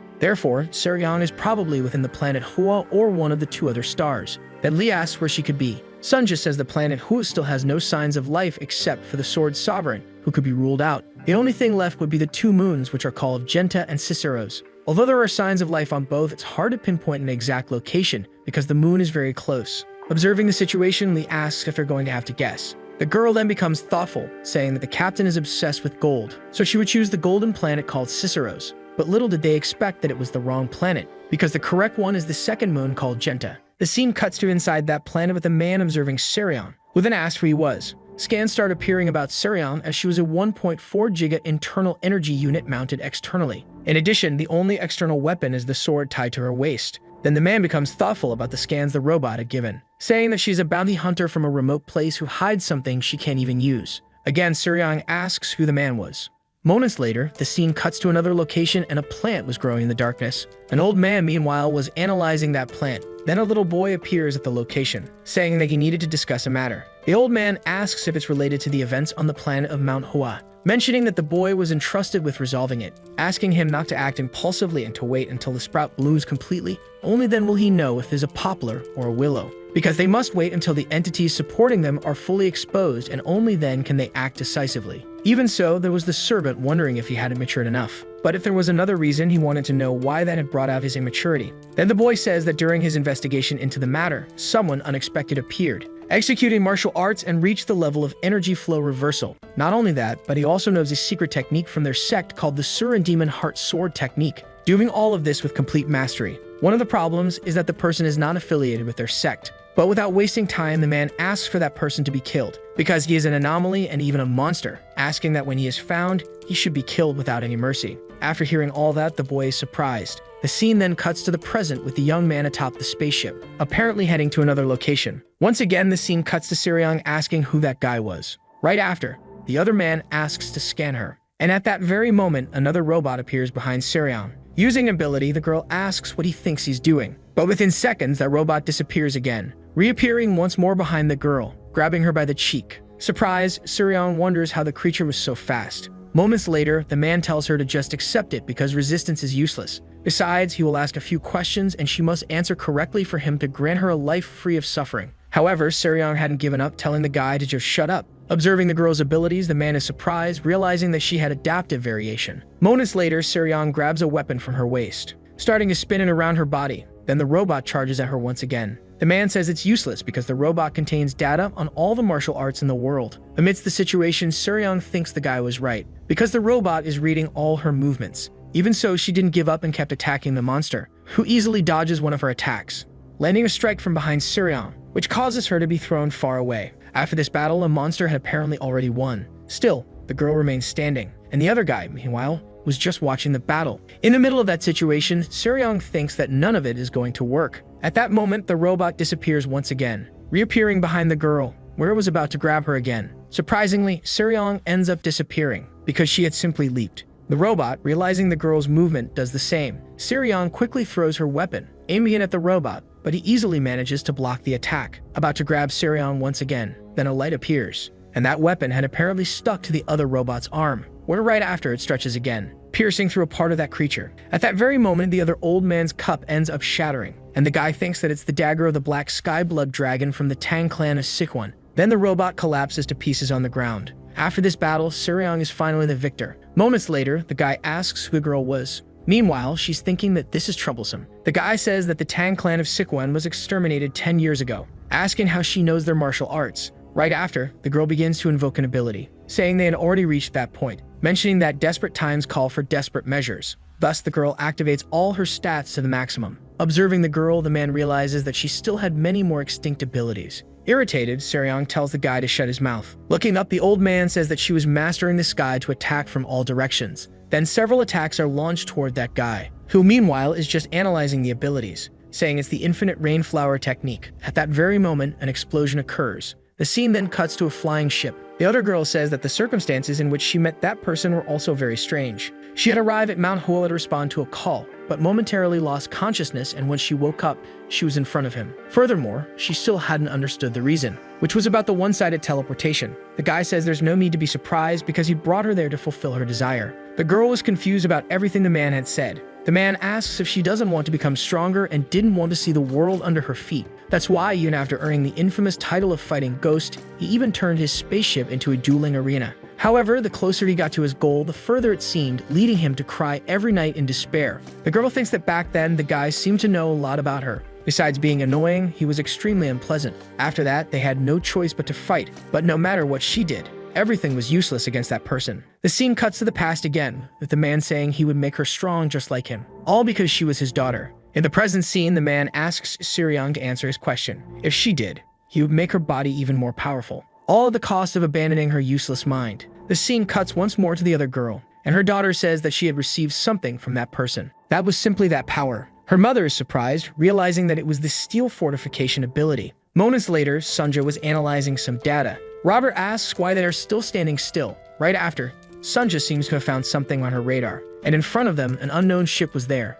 Annoyed, Robert asks what that was, telling her to say for it to move away, because if not, they'll go right through it. However, Sunja replies that she can't, and Robert asks why. Sunja says it may look small, but it's a Celestial-class warship. Besides, it belongs to the Celestial Demon sect. Robert, hearing all that, is surprised. Thus, time passes, and that other boy was already inside Sunja's ship. Not only that, but he was observing the protagonist, who meanwhile was eating calmly. The boy had apparently recognized Lee. Robert asks what brings someone from the Celestial Demon sect to that place. The boy says he is a first-class officer of the Central Committee of the Security Network. Right after, the boy sits at the table, telling Lee to feel comfortable speaking with him. Robert, hearing what the guy had said, thinks that means he's a high-ranking officer from the Celestial Demon sect. Moments later, the boy says he has an urgent request and came to talk to him, asking them not to get involved in this matter, because the mastermind behind this incident is someone called Ritual, mentioning that he was once a top-tier scientist, leading the development of military weapons for a government defense company, a project whose name was Steel City.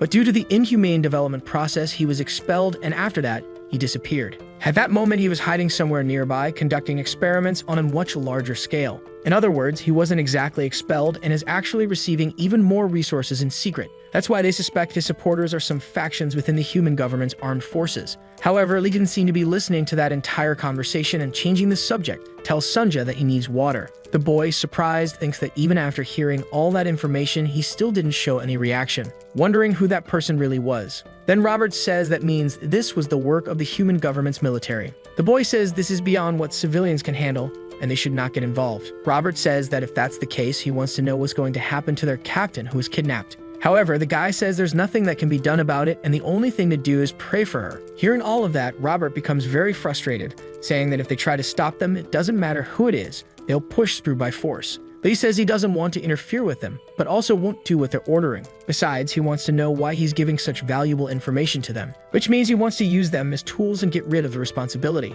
And a boy who doesn't have a single hair on his head is trying to manipulate them. Hearing all of this, the boy asks if he can know who Lee is, who asks if that's the real reason he came there. However, the boy remains silent. So Lee gets up, saying that if that's the case, he doesn't need to know because they have nothing to do with each other. Right after, the boy questions whether he has any connection with the Celestial Demon sect. Lee, in turn, responds that he has none. The boy says he'll believe him for now, so all of his actions from this point on have nothing to do with his sect. Lee, accepting everything, says he understands and tells the boy to leave because they are busy. And after that, the guy leaves in his spaceship. Lee was watching the ship leave, thinking it's a relief that there are still talents in the Celestial Demon sect. Even so, that boy is still very immature. Without wasting time, Robert says they should go right away. Sunja says it's true, but the coordinates have changed. Instead of Cicero's, which was their assigned destination, it would now go to the moon Genta. The scene then cuts to that specific moon. Inside that place, someone seemed to be getting dragged. Then it's revealed that it was Sirion who was there, and a robot was apparently taking her to a different location. Next, Sirion regains consciousness,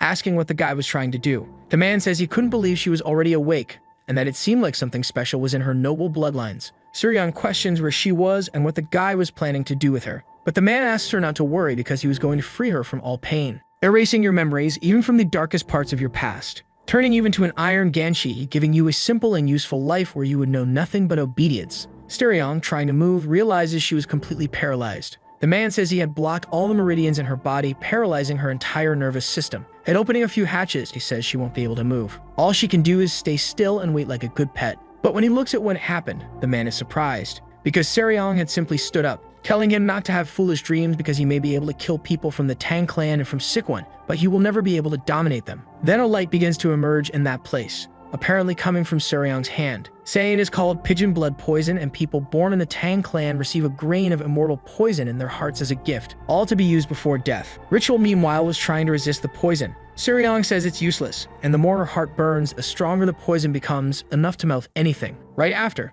the girl calls Ritual an ugly monster, saying they should die there together. At the same moment, something seems to have happened, and one of those other robots appears in the area, hitting Sirion's arm. When she realizes it had already been detached, and so the local alarm starts to sound, reporting that an intruder had been detected. Moments later, the scene cuts to our hero, and beside him was Robert. Several creatures seem to be coming at them, and it's revealed they are several of those same robots from before. Robert says he'll take care of those things and that Lee can go save his captain. Quickly, the protagonist leaves, heading toward the crater of that moon, managing to pass through all the other robots. At the same moment, a huge explosion occurs. Robert, surprised, just watches. Several robots start fleeing from that explosion, and Robert says that Lee should at least have helped him a little before leaving, because now all the monsters were coming after him. Without wasting time, Robert begins using all of his weapons to defend himself. The scene then cuts to Ritual, who was observing the entire battle. Robert, not giving up, shoots at all the robots, using every weapon he could at that moment. Then a gigantic explosion occurs again.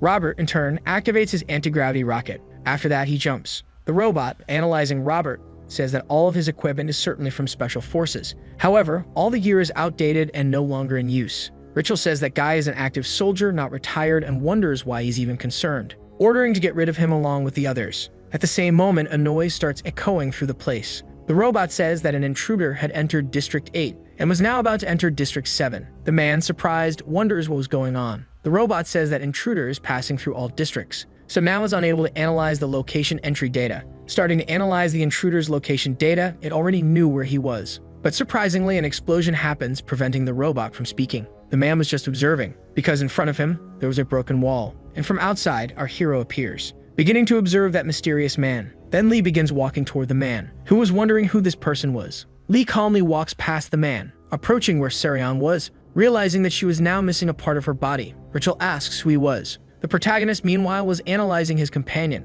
asking if it was him who did this to a child who had just entered youth. Besides that, he had no respect for people, being nothing more than a mere monster. Ritual, observing the protagonist, seems surprised, because his gaze is very different. Once again, he asks Lee what he was doing, who then raises his hand. Ritual was just watching what he was doing. Then that other metal bar begins to move. Our hero says he refuses to talk to anything that isn't human. Then the metal bar starts to float, passing beside Ritual. After that, Lee grabs that weapon. Surprised, Ritual thinks that Lee was using void manipulation. Besides that, the guy clearly doesn't have an internal energy unit installed, wondering how Lee can use void manipulation, which can only be performed by those who have reached a transcendent level. Supposing he's probably using ancient martial arts. Even so, it's bad because the boy appeared at the worst possible moment, and if at least he hadn't been injured by that crazy woman, he might have had some chance. Right after, Lee points his weapon at the man's head, saying that he's not a human, much less a warrior, questioning how he can think about useless things in the middle of a fight. Moments later, Ritual charges at the protagonist, telling him to shut up.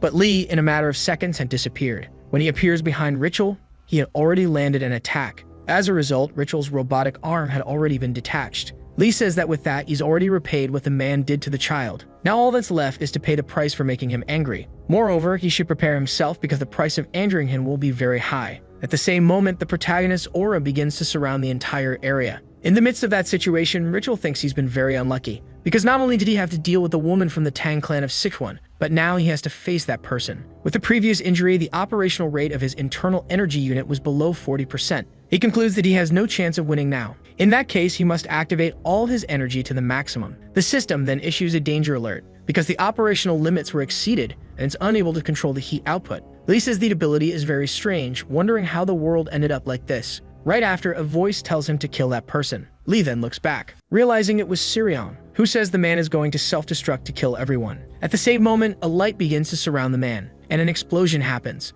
Moments later, the scene cuts to Robert, with his cannons completely depleted. Moreover, some of the equipment was already malfunctioning and would be impossible to use. The other robots were advancing toward Robert, who says that if Lee had helped him just a little, he could have resolved everything perfectly, asking all the robots to stop because they should take a short break, asking if by any chance they didn't know who he was. Then Robert removes all his equipment, saying he is the General Surgeon of the Special Tactical Unit of the Northern Galaxy Combat Forces. Even so, they shouldn't be afraid and should all come at him at once. At the same moment, an explosion occurs in that place. Robert, confused, asks what is happening, and a beam of light appears on the horizon, covering the entire moon. Robert, meanwhile, just watches, and another explosion happens. Someone seemed to be watching the moon from a ship. Seeing everything, the man seems surprised. His subordinate says they detected a gigantic-scale electromagnetic field explosion on the moon of the planet ManhwaCapped. An explosion of that magnitude can only be caused by the military, and he believed the human government is involved in this issue. However, the man says that in all the records, including footage, he had never seen anything like this.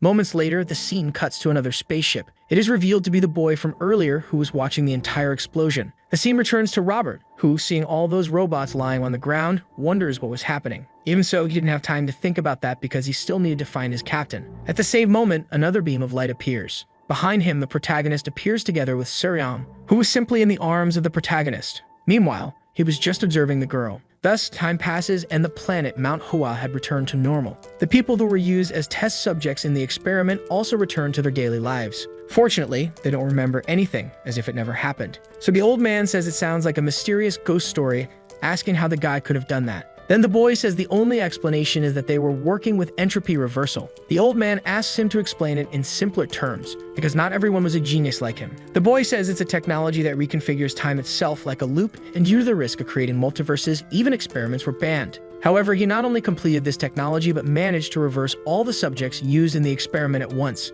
He also created forbidden technologies such as unilateral teleportation, and because of that, that guy is nothing less than a genius. The old man says that with abilities that great military factions from the human government must be willing to support him. Changing the subject, he asks if the boy by any chance was already dead. However, the boy says he's not sure. The old man says that if that were the case, it means the guy is still alive. The boy in turn agrees. Then the old man asks him to make sure to get rid of him properly. He also must not forget about the person who is using the martial arts of their sect. Hearing all these instructions, the boy simply accepts. Moments later, the scene cuts to him on top of a spaceship, and the boys seem to be apprehensive about something. Sometime later, the scene cuts to ManhwaCapped. A person says that his daughter told him what had happened, so he doesn't know how to thank him for saving his family from those rebels. But the protagonist replies that they are not rebels and are more like puppets. A flashback appears in Lee's mind saying that there were more people behind that incident and a child had told him. The man then says that it's true, saying that even if the ManhwaCapped clan has weakened, it's still impossible for anyone to dare act against the planet's greatest faction. Observing the situation, the protagonist says it seemed like he would close his eyes as if nothing had happened. The man, surprised, wonders how Lai could see through him, because even though he was still young, he was staying calm while they were talking about this incident, wondering who this person really is. The old man says the most important thing is to ensure the survival of the 10,000 members of the clan, and he doesn't care if he has to throw away his pride. Besides that, Lai doesn't seem nervous while speaking to him. Everyone always treats him with respect, but at that moment, his attitude seems normal. Lai says he doesn't need to think about that because it was his own decision to live looking at the world from above. Hearing what the boy had said, the man wonders if that means he considers himself a supreme being.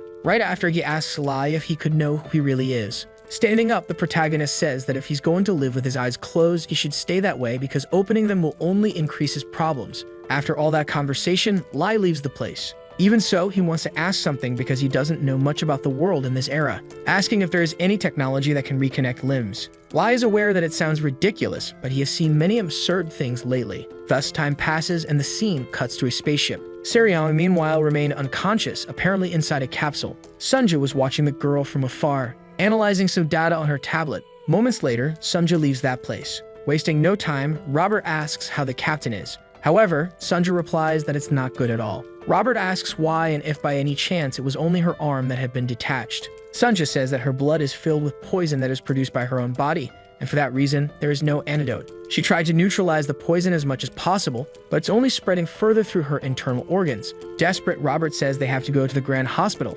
asking why they haven't left already. Sunja says again that there is no antidote, and if they want to go to the Grand Hospital, they would have to go to Kina and Nebula, mentioning that Seryong probably won't survive until then. Robert, desperate, asks what they should do. Sunja says they should prepare to say goodbye because the captain said to put a shield around her and throw her into space after her death. That's why she's going to gather money so they can buy high-quality armor. The scene then cuts to another location, and above Mount Hoa, a ship was floating. The other man says that this ship belongs to the matron of the Western Sky Sword, mentioning that they tried to make contact several times but received no reply. The man says that it seems like she didn't come there to see him and therefore should be left alone. But the other man says that this is their sex territory, and even if she is the matriarch, her behavior is disrespectful. Even so, the leader asks for calm because the Mount Hua sect is currently in a process of reconstruction and growth. Because of that, patience is the greatest strength of their sect at this moment, and they must endure at least until the Mount Hua sect is strong enough to strike back. Right after, the leader leaves that place. Moments later, the scene cuts to the floating ship.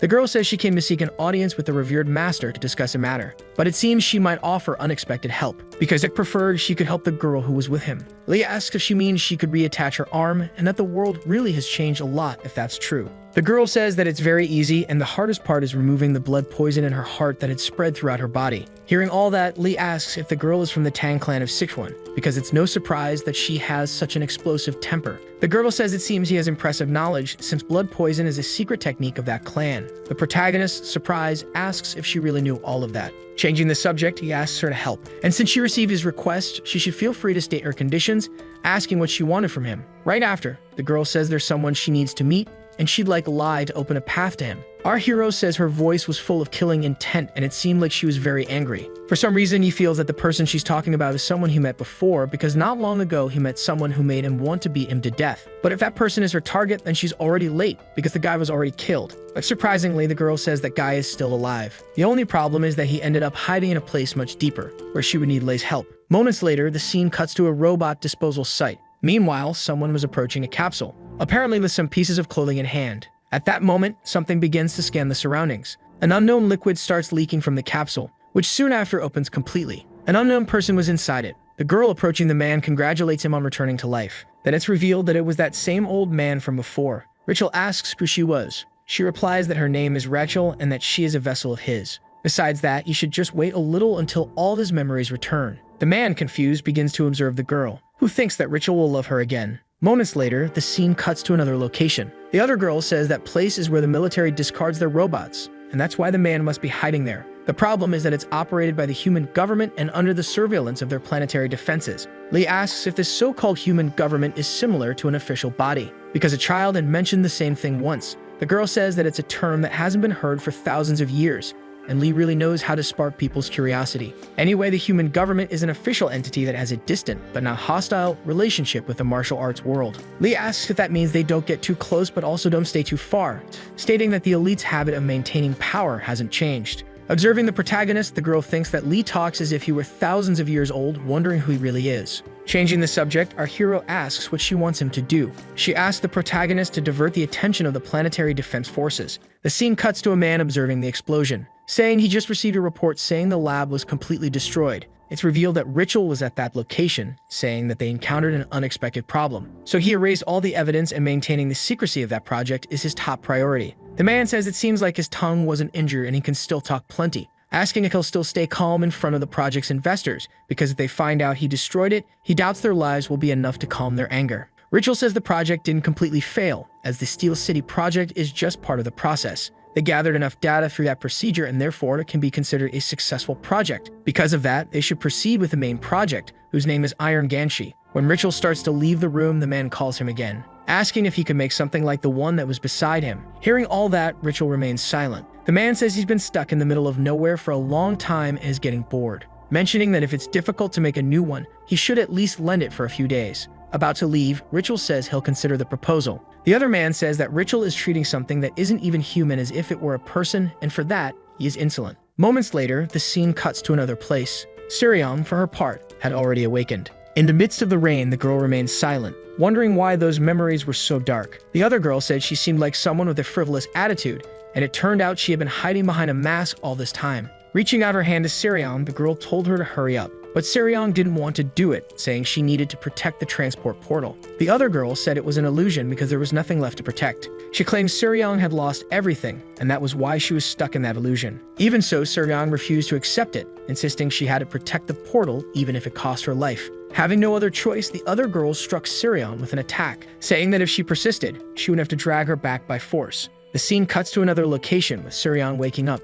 Meanwhile, she was still inside that capsule. In front of her, that same girl from before was using some equipment, apparently using a device to recharge her body. Changing the subject, she asked how Seryong was feeling, mentioning that her reattached arm would feel uncomfortable for a while and that she should focus on recovering until her neural network stabilized. Seryong then thanked her for saving her life, saying she would definitely repay the debt. However, the girl with yellow hair said she was overestimating herself because debts are shared among people of equal standing. No matter her relationship with the Tang family and the one from Sikwon, it was insignificant even compared to her peers. Besides that, there was no reason to spend all her internal energy to save her. Seryong then asked why she saved her, but the girl said she wasn't qualified to ask that question, mentioning that to place poison in someone's heart, the Tang family and the one from Sikwon were truly cruel, as she barely managed to remove it. The rumors were true. They said it was the deadliest poison. Then, surprisingly, Seryong asked to have it back, saying it was her soul. At that moment, the system notified that the internal energy unit was fully recharged. The girl said that she had already activated the poison and chosen death, which meant she had abandoned the poison. Because of that, it no longer belonged to her. Hearing all this, Seryong remained silent. The girl said she had become hers, but now she would return it to her.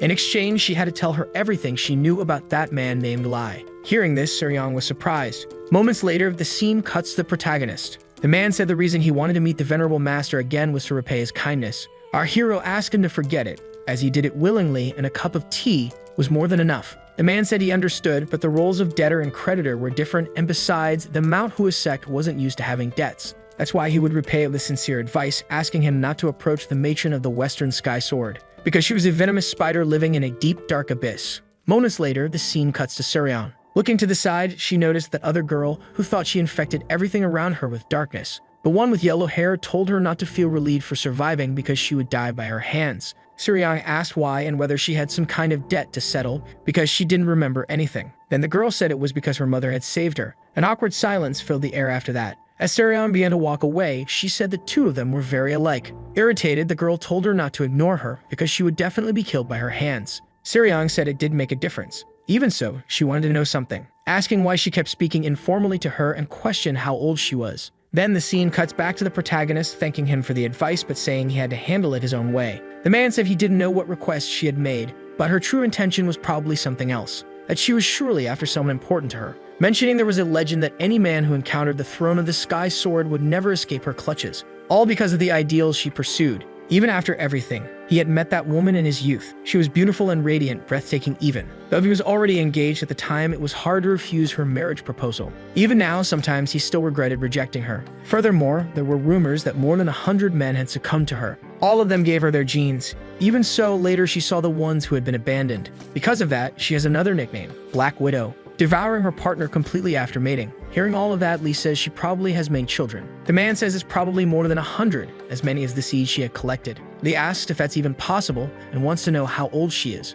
But the man says that's not the point, because she uses gene cultivation to grow them in test tubes, being able to make 100 at once. Surprised, Lee says it seems the world really has become strange, asking why she wants so many children, since raising them isn't an easy task. The leader says she's searching for a perfect being, pursuing a dream she was never able to fulfill. Even with all she did, she was never able to create a copy that satisfied her. It was then that the man warned him, so Lee must be careful, being seen by her is extremely dangerous. Then the protagonist gets up, saying it's a pity. The man asks what the problem is. Lee says it would have been nice if she were his type because maybe he'd have liked to have his own child. Moments later, the scene cuts to Seryong. Robert happily says he knew she would survive and believe from the beginning. Seryong asks if he could let go because he was making her uncomfortable, but Robert says they're comrades and he was just worried about her. Meanwhile, the protagonist was eating. Seryong says she heard he was the one who saved her. Even so, she wants to ask just one question, questioning if Lee is older than her. Hearing that, our hero remains silent. Seryong says that not denying it is the same as confirming it, and that Lee could even be old enough to be her grandfather. Taking the plate away, she asks Lee not to eat that anymore because it's bad for his health, asking Sunja to bring healthy organic food instead of instant meals.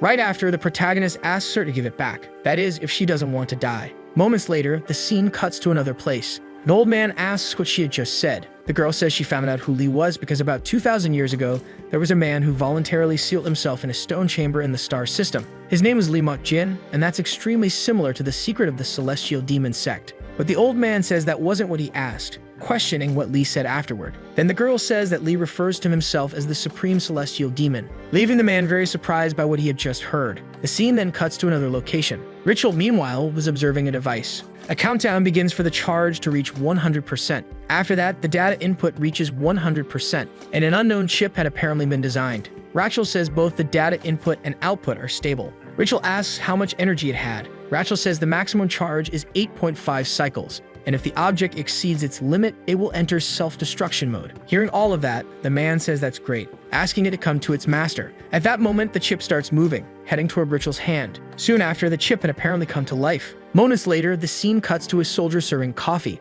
Another guy asks what that was. Meanwhile, someone was holding one of those chips. Rachel says this is the product he requested, and its name is the Iron Ganchi Project. The old man says it's a project that can transform living human bodies into enhanced combat androids. They should be indistinguishable even when mixed among ordinary people and have the ability to freely use superhuman martial arts. But no matter how much he looks at it, that thing doesn't look human. However, Rachel says it definitely will happen. Then the chip jumps, charging at the other soldier beside him, beginning to enter his body. Desperate, the soldier tries to fight back. However, it was already too late. The old man, surprised, stands up to observe what was happening, and the soldier was apparently transforming. Rachel says it's a parasitic android specially designed to enter the human body, paralyze brain nerves, and take control of the system, which basically turns infected humans into living androids. Not only that, but it also releases internal energy up to 8.5 cycles, making the infected person become a martial arts master. Along with that, it is equipped with data on the most effective martial arts techniques in the world. It could be said that the Ganchi Project is a killing machine. Observing the soldier, the old man asks why the guy was in that condition,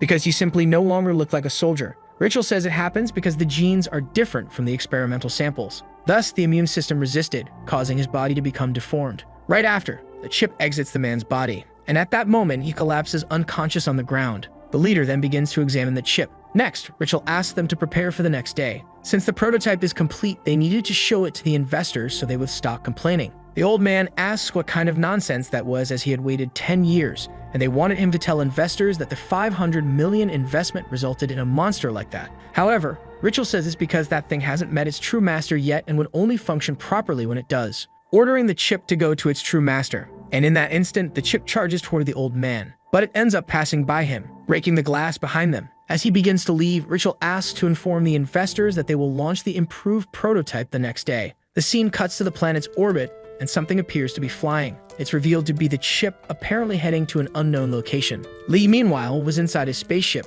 and through the window, he was observing something. Moments later, the protagonist group had arrived on a planet. Siriong, surprised, begins to analyze the place. Sunja says that if they get any closer, they'll be invading the security line, asking for the captain's orders. Robert says that place is managed by the human government, and if they do anything, they'll all become fugitives. Next, Siriong asks what happened to the matron of the Western Sky Sword. Sunja says they detected her ship's signal in the western sky. 4,000 come away on the other side of the moon, basically. And Siriong says she's probably in a completely safe zone. Even so, they should prepare the landing capsule, leaving only her there if things go wrong. They should pretend not to know her. Right after, the girl approaches the protagonist, saying they had already arrived at that place, and from there on, only the two of them would go. But Lee asks why she's joining them, as she should stay behind too. But Siriong says she needs to go because someone has to control the landing capsule. Robert says she doesn't even know how to pilot a ship properly. Siriong says it's not just that, because she also has a score to settle with that bastard. The protagonist asks her to stay because she still has a debt to repay.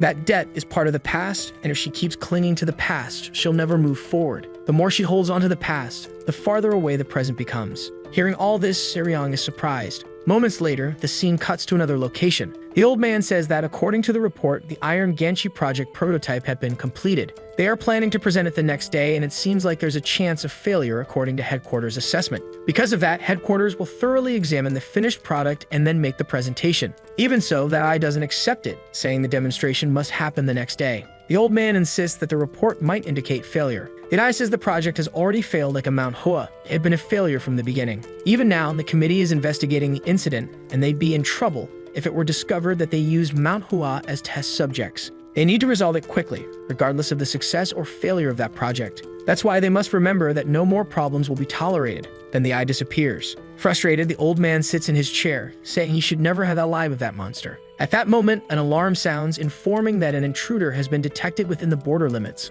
Moments later, the scene cuts to the surface of that planet. An unknown capsule seems to have landed. Then it's revealed that the protagonist was at the site. The scene cuts again with the system saying that an emergency alert was detected in the android disposal area, and that other girl was just observing the planet's surface. Again, the scene changes with the girl asking what that was, why there was something unknown in that plant, saying she had never seen an insect like that before, asking where it could have come from. At that moment, the creature leaves. The scene returns to Rachel, who is meanwhile observing the protagonist on a screen. The other old man was also doing the same. The system says that he is a pure natural. No internal unit was installed and no weapon had been detected. Judging by the fact that it wasn't registered in the database, it could be an unregistered vagrant in a remote area. The old man asks if it's a countryside beggar who wandered in by accident, and that's why he was so unlucky. Even so, crossing the military border is unacceptable. A robot appears before the protagonist. Without wasting time, it charges at him. Right after, Rachel appears in the room, saying that Lee isn't someone the old man could handle easily, ordering the emergency alert to be changed immediately, deploying all defensive weapons they had. The old man in disbelief says he's just a natural, asking why all the fuss. Watching the battle on the computer, that robot was charging at him, which in a matter of seconds is pulverized, leaving the old man shocked by what he had witnessed. Rachel begins to observe the protection field, asking for an analysis of the martial arts technique just used and, if necessary, to connect to the main data center of the central government. The old man asks what he was doing as he was the only one with command and Rachel was trying to challenge his authority. However, Rachel asks if that's relevant because if the project fails, he won't be safe anymore. They must stop that person, no matter what happens, and if the guy wants to cling to his unearned power, he should at least do his job as a guardian. Right after, Rachel leaves the room. At the same moment, the system reports that the intruder has reached the second line of defense, and cannons, beam lasers, and a battalion of guard droids are already ready for deployment. The old man watching the screen stays silent, then orders to erase that guy at once. The scene cuts to Rachel asking for it to be brought quickly, as they needed to speed up the project. The scene cuts again to another location, with a girl apparently on the moon of Mount Hua. An unknown person was approaching her. It's revealed to be that idol from before. The girl says that person has already arrived, and so she'll take her inside. Moments later, the scene cuts to the protagonist, and a tornado was apparently heading in his direction. The boy calmly observes the situation, saying he wasn't even surprised anymore by what happened. In the middle of that tornado, a kind of sculpture emerges. Lee asks if he can know what it is, but without wasting time, the hand charges at Lee, delivering an attack on the protagonist. The impact was so strong it shook the surroundings. The old man, meanwhile, was watching the battle, asking what was going on. Besides that, Rachel was making a fuss over something very trivial. Thinking Lee had been killed, he asks for the body to be recovered and identified afterward. The system reports that the detected signal was abnormal. Annoyed, the old man asks how someone crushed by that creature could still be alive, and the signal shouldn't be normal. Once again, the scene cuts to that hand. At that moment, it receives an attack, which was so strong that even the clouds moved, and from above, our hero appears. Without wasting time, the old man orders to kill Lee immediately. That statue once again tries to strike. Lee says the true energy of that statue is achieved through emptiness, questioning how it could have been filled with such impure violence. Therefore, it's nothing more than a fake using the image of Buddha. Lee begins to observe that hand in front of him. At that moment, a beam of light appears. As a result, the Buddha's hand is easily shattered. Still, Lee wasn't finished. Charging once more toward the Buddha, the protagonist easily pierces through it. The old man in his office was watching it all, very surprised by what he saw, since the Buddha had been defeated easily. Lee says it doesn't matter how fake it is because he made a hole in Buddha's head, so he's definitely not going to Nirvana. Anyway, he doesn't think this level of commotion is enough for her to infiltrate. Then several robots appear again at the scene. Rachel, meanwhile, was observing the system screen, which reports that a martial arts technique had been detected. Its name is the Advanced Sword Technique of Demon Heart Star of the Celestial Demon Sect. Surprised, Rachel asks to connect with Commander Bernard. A phone call begins to happen. Rachel asks what's going on, because establishing the connection was necessary. But someone says he won't be able to communicate with anyone for a certain period. Rachel, surprised, seems to recognize the voice. It's revealed to be that girl the protagonist had made a deal with earlier, whose apparent goal was to meet with Rachel. Right after, Rachel calls that girl Yeonwo, but she asks him not to say her name so casually because it sounds like they've already shared a deep connection. Rachel, confused, asks if she doesn't remember him, but Yeonwo stays silent. Rachel says it's because his appearance changed and he lost half of his face in a lab accident, and on top of that, his height and build have grown since then. Even so, 25 years ago, she came to his laboratory in Galactic City. At that moment, a flashback appears of that man in his younger version. Looking to the side, it's clear someone had arrived at his lab, asking if he could know who she was. The girl says he's even more handsome than the rumors say, a scientist with the greatest talent in history who also has good looks. Because of that, she wants to have a child with him, and a child combined with her genes would be the most perfect in the world, and his seed is necessary for it all. Moments later, the scene cuts to the present, with Rachel watching the girl who still remains silent. Rachel asks if she really doesn't remember him. Right after, the girl draws a sword, saying he forced that memory to resurface, making things even more uncomfortable. The scene returns to that old man again. The system reports that 73% of the perimeter forces have been lost and defense is impossible. The old man, in disbelief, didn't know what was about to come. At that very moment, an explosion occurs in that place.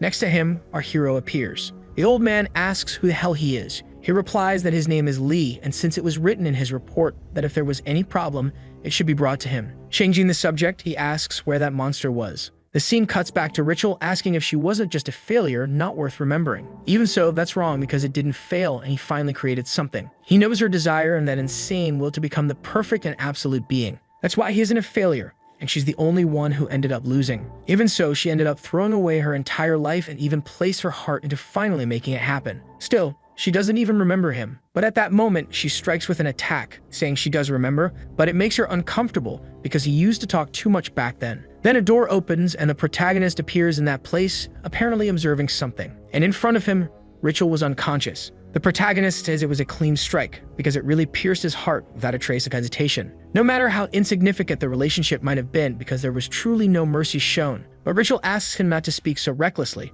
because she simply doesn't know his value. Even so, she will see and soon she will remember him forever as someone who is valuable. Lee says she should forget everything because he is already dead and forgetting is the greatest gift of death. But the man says Lee is wrong, mentioning that he's not going to die and the creation of his life will represent him and eternally prove his worth. Right after, two girls appear in that place and Lee in turn recognizes one of them. It was the child he had seen before. Even so, she seemed different than usual. Right after, the protagonist approaches her asking why she is in that place. Then a light begins to envelop the area. The system starts giving an alert because 91% of the barrier has been lost and 86% of the engine has been lost and repairs are impossible. Even so, the escape ship is ready and they must proceed with evacuation quickly. But the old man says he should never escape and asks if he's being told to become a fool who can't even protect a piece of metal. A voice says it was him who ordered the escape ship to be prepared, and then the old man seems to recognize the voice. And a girl says it's a small symbol of consideration for the old days, but if he wishes to find a glorious end worthy of a soldier, he could do something else, simply by staying in place. After all, that wouldn't be a bad ending either. The scene then cuts to the outside of the spaceship, and below it, the protagonist's ship was also there. His three companions were watching everything from afar. Suryoung asks what that was and when that ship appeared. Sunja says that 1 second ago it had teleported there, but Robert says that's not the problem, asking the captain to look at the insignia, because it belonged to one of the largest organizations in the world, which was the human government. Moments later, the scene cuts to the protagonist. Surprised by what he was seeing, and that girl looked completely different from before as a blinding light enveloped her entire body. Rachel asks if he was seeing that because all of it is his. Lee asks what the man had done to the girl, who says that this is for true value. Even so, that level of power is only the beginning, and that child is an empty vessel capable of containing anything and absorbing everything. All of it until reaching the peak of its power. Right after, the girl asks him to stay still because she needed treatment before anything else. But the man says he's already dying, asking if she already knew that. At that moment, he would grant her free will, and because of that, she should live however she wishes. Soon after, Rachel ends up being killed, but there was still something to be done first because he would give the child to her as well. She should make use of that power by following the will of her heart,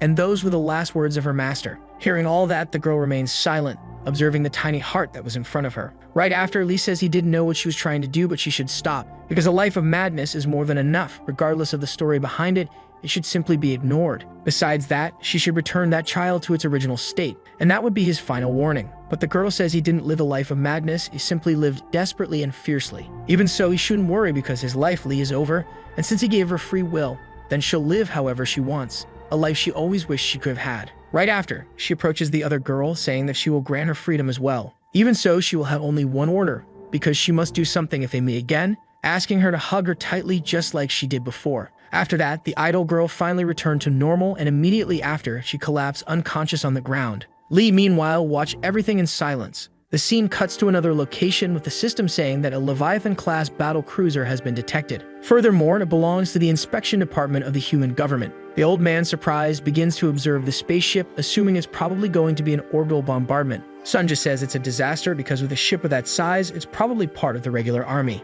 Desperate, Robert says they're doomed. Suryong asks why he's not moving, since maybe they haven't been seen, assuming it's the same as an elephant not being able to see a mouse at its feet. But Sunja says elephants have good eyesight, and they had already been seen before. At that moment, an unknown person enters the spaceship. It's revealed to be the woman who had spoken with the old man, saying that this must be Suryong, the last descendant of the Tang family of Sichuan. Hearing that, Suryong is surprised, but the woman asks her not to be afraid because she'll pretend she didn't see her, mentioning that she even deleted her from the report she received on the way. Even so, the case of the Tang family is under the jurisdiction of the Martial Exchange Department, so they'll pretend they never saw each other. Right after, the woman begins to make an emergency report to the committee, saying that due to an unknown bug, the quantum plant overheated, resulting in the shutdown of the control center and massive violence from the droids. Additionally, recovery or control actions are considered impossible, mentioning that based on the field assessment, she's recommending the 6-art operation plan. Suryong asks what's going on and if chaos is happening down there. But Sunja says everything is under control and all the droids have been deactivated. Then Suryong asks why the woman is doing all this. Right after, a voice says that according to the plan, the use of localized orbital bombardment was authorized following emergency protocol regulations. Hearing that, Robert is shocked by the mention of orbital bombardment. Then the woman thanks them for everything. After all, she says it was resolved without any complications, unfortunately. And as she had heard, she would now carry it out. At that moment, a beam of light is fired from the spaceship, targeting that moon. After that, it strikes its orbit. An unknown object appears there, beginning to drill into that place, entering inside the moon. The other girl says the report will have only 3 lines, and as she knew, bureaucrats really hate writing long reports. She asks what Suryong is doing, saying she should hurry and run, and with that ship, she needs to cover half a light year in 5 minutes. Even so, she hopes they won't meet again because she hates complicated situations. At that very moment, the girl disappears from that place. Suryong wonders what that woman was talking about. Robert says she's about to initiate an orbital bombardment and that she's truly insane. Suryong, confused, asks what that means. Robert says it's a weapon capable of destroying moons or entire planets, and he had heard rumors but didn't believe it really existed. Suryong asks if it's really capable of destroying a planet with that. And Sunja says it's true, because what they fired is now piercing the moon's core. If it explodes there, the entire moon will disappear. Even so, only 3 minutes remain and they needed to escape immediately. The group observing the situation remains silent. Right after, Robert calls for his captain. The scene shifts to another location, with the system reporting that it has reached the core. The girl, watching the situation, smiles. The system reports that it will detonate. At that very moment, the surface of the moon begins to tremble. The ground starts to break apart. The system reports that the estimated time until the explosion is 2 minutes and 7 seconds. The other girl says to prepare for the shockwave, stating that reducing it to 80% would be much more exciting. Right after, that ship begins leaving the moon's orbit. The girl says that this is a true escape, and she knew the guy would be sharp like that. Even so, she wonders why the others haven't fled because staying to watch will get them vaporized. Right after, that spaceship starts moving. The girl, confused, is just watching as the spaceship heads straight toward the moon. Suryong, meanwhile, was piloting the spaceship.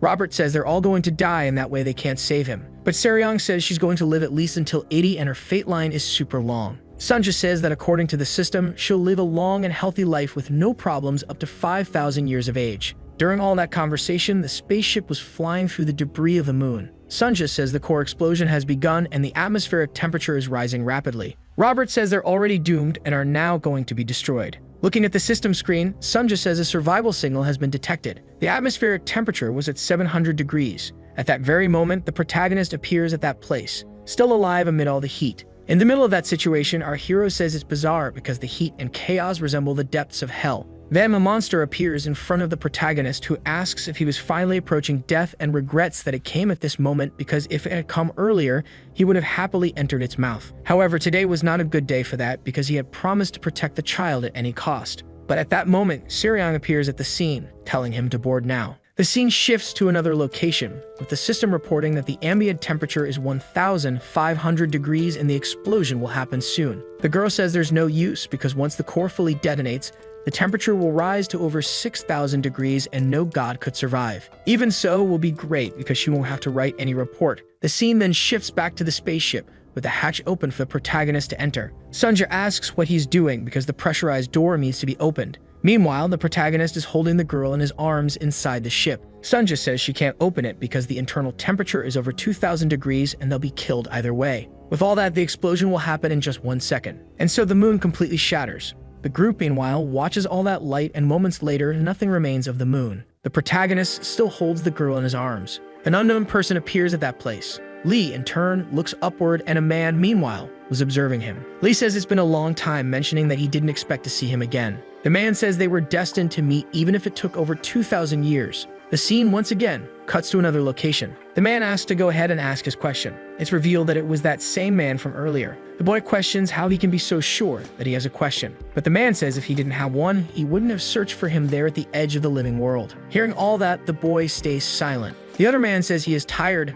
mentioning that he walks over countless corpses, and now even his knees and legs feel cold. Confused, the sword-wielding boy asks if he knew him. However, the man says no. Even without knowing, it's possible to see things. The man apparently begins to have a vision, speaking of something that happened even before he learned to walk. In that flashback, the baby was apparently trying to grab the apple, but at that very moment, it shatters, because someone had stepped on it. That person was standing in front of him, and in their shadow, the word demon was written. The baby, unaware of anything, tries to grab the knife, and the man says he was deprived of the right to choose life. After that, the baby takes his knife. The man says he lived forcing himself to feed on death instead of meals. The boy, because of that, ended up growing up and still kept fighting, never being able to satisfy his hunger. After that vision, the scene cuts back to the present, with the man saying that man had lost his reason for existence. But the sword-wielding boy says he is very powerful. The monk says he knew because in terms of strength, there's no higher place to ascend. The sword-wielding boy says that even now he could kill hundreds of thousands who dared lift their heads before him. The monk says it doesn't matter how many cuts because the hunger only grows. After all, blood was never the right food for someone like him. Hearing all this, the sword-wielding boy stays silent,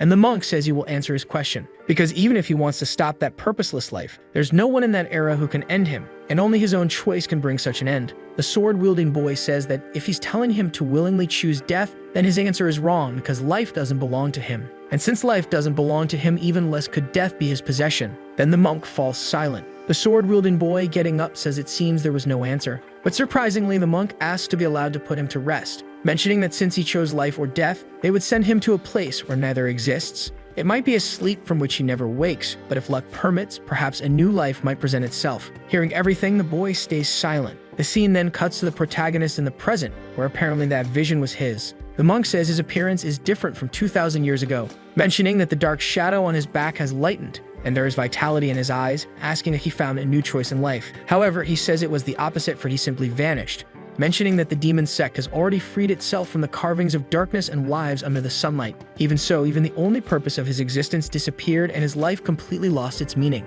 The monk asks why he's still alive. At that moment, the system warns that more than 4,000 degrees were occurring and the barrier would melt. The monk asks if it's not a good opportunity, since he could simply embrace the heat and end his life, questioning why he clings so desperately to his life. The monk asks why he is holding on so tightly. Lee says it's because of a promise, because he promised to protect that child. However, the monk says it will be useless, because Earth erases everything, including promises, asking if he hasn't experienced the universe, and didn't realize that the moment he encountered it, he was smaller than dust, questioning what meaning a promise has to something like dust. Moreover, he's protecting a child whose name he barely knows.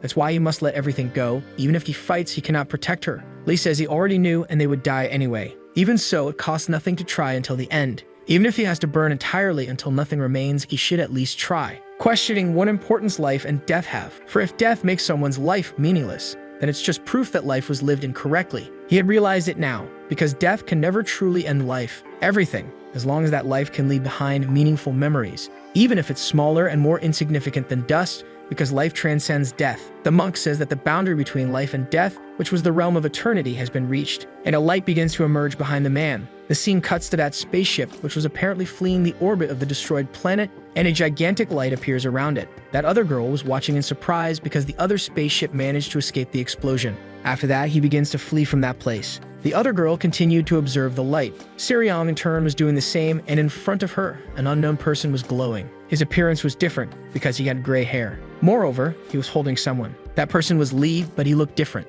and the boy remained silent while he was about to leave the spaceship. Sunja says they had a total loss of the shield and 63% of the outer hull, and all other electronic devices were destroyed. Mentioning that the repair costs would be enormous, she asks Seryong if she had money for all that. Seryong, in turn, remains silent. Then Robert says they had nothing. Soon after, the other girl teleports into the spaceship, asking what they had done there. Right after, she looks back, coming across the protagonist with a different appearance, but she still hadn't recognized Lee, wondering who that person was. The system warns that identity verification records were impossible and the energy drive was not installed. Approaching the protagonist, the girl asks if he was the one who did that and also wants to know what his identity is. Observing the boy, she seems surprised as his eyes are different from others. The girl in turn was paralyzed. The protagonist asks who she was. She begins to give various details, mentioning that her position is administrative officer of the Human Government Inspection Department. Then she starts giving details of her life, even saying she is single. Changing the subject, the protagonist asks if it was her who caused the explosion.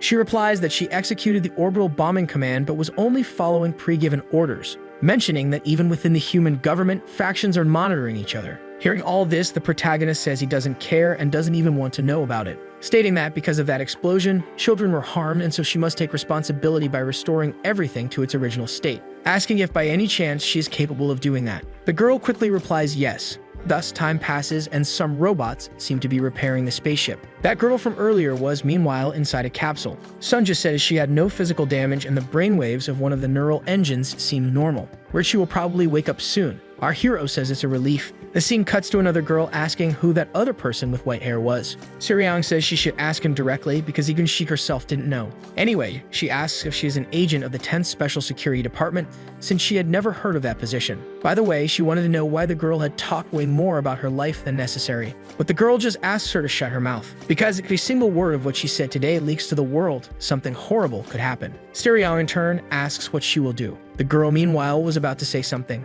At that same moment, she realizes something, because Lee was simply standing behind her. But then he approaches Sirion, beginning to observe the ship that was above them. Moments later, that girl was already in her spaceship observing the protagonist's ship. Amidst that situation, she wonders what had happened. Starting to remember the protagonist, she wonders who that person was. The scene cuts to the spaceship, with Robert saying everything is intact and even the internal components were replaced with the latest models. So everything went completely back to normal. But Suryong, observing the protagonist, says not everything had returned. Lee remains silent. Suryong asks if by any chance he liked that appearance. Lee, in turn, asks how it looked. The girl says she didn't like it much because it looked like an idiot trying to seem cool. Hearing all that, the protagonist says he really didn't like that appearance. Moments later, the scene cuts to another location. Our hero, meanwhile, was cutting his hair. The scene returns to that other spaceship from earlier. An old man, in turn, was silent. A flashback appears in his mind with him asking what the girl had said. She replies that about 2,000 years ago, there was a man who voluntarily sealed himself in an underground stone chamber,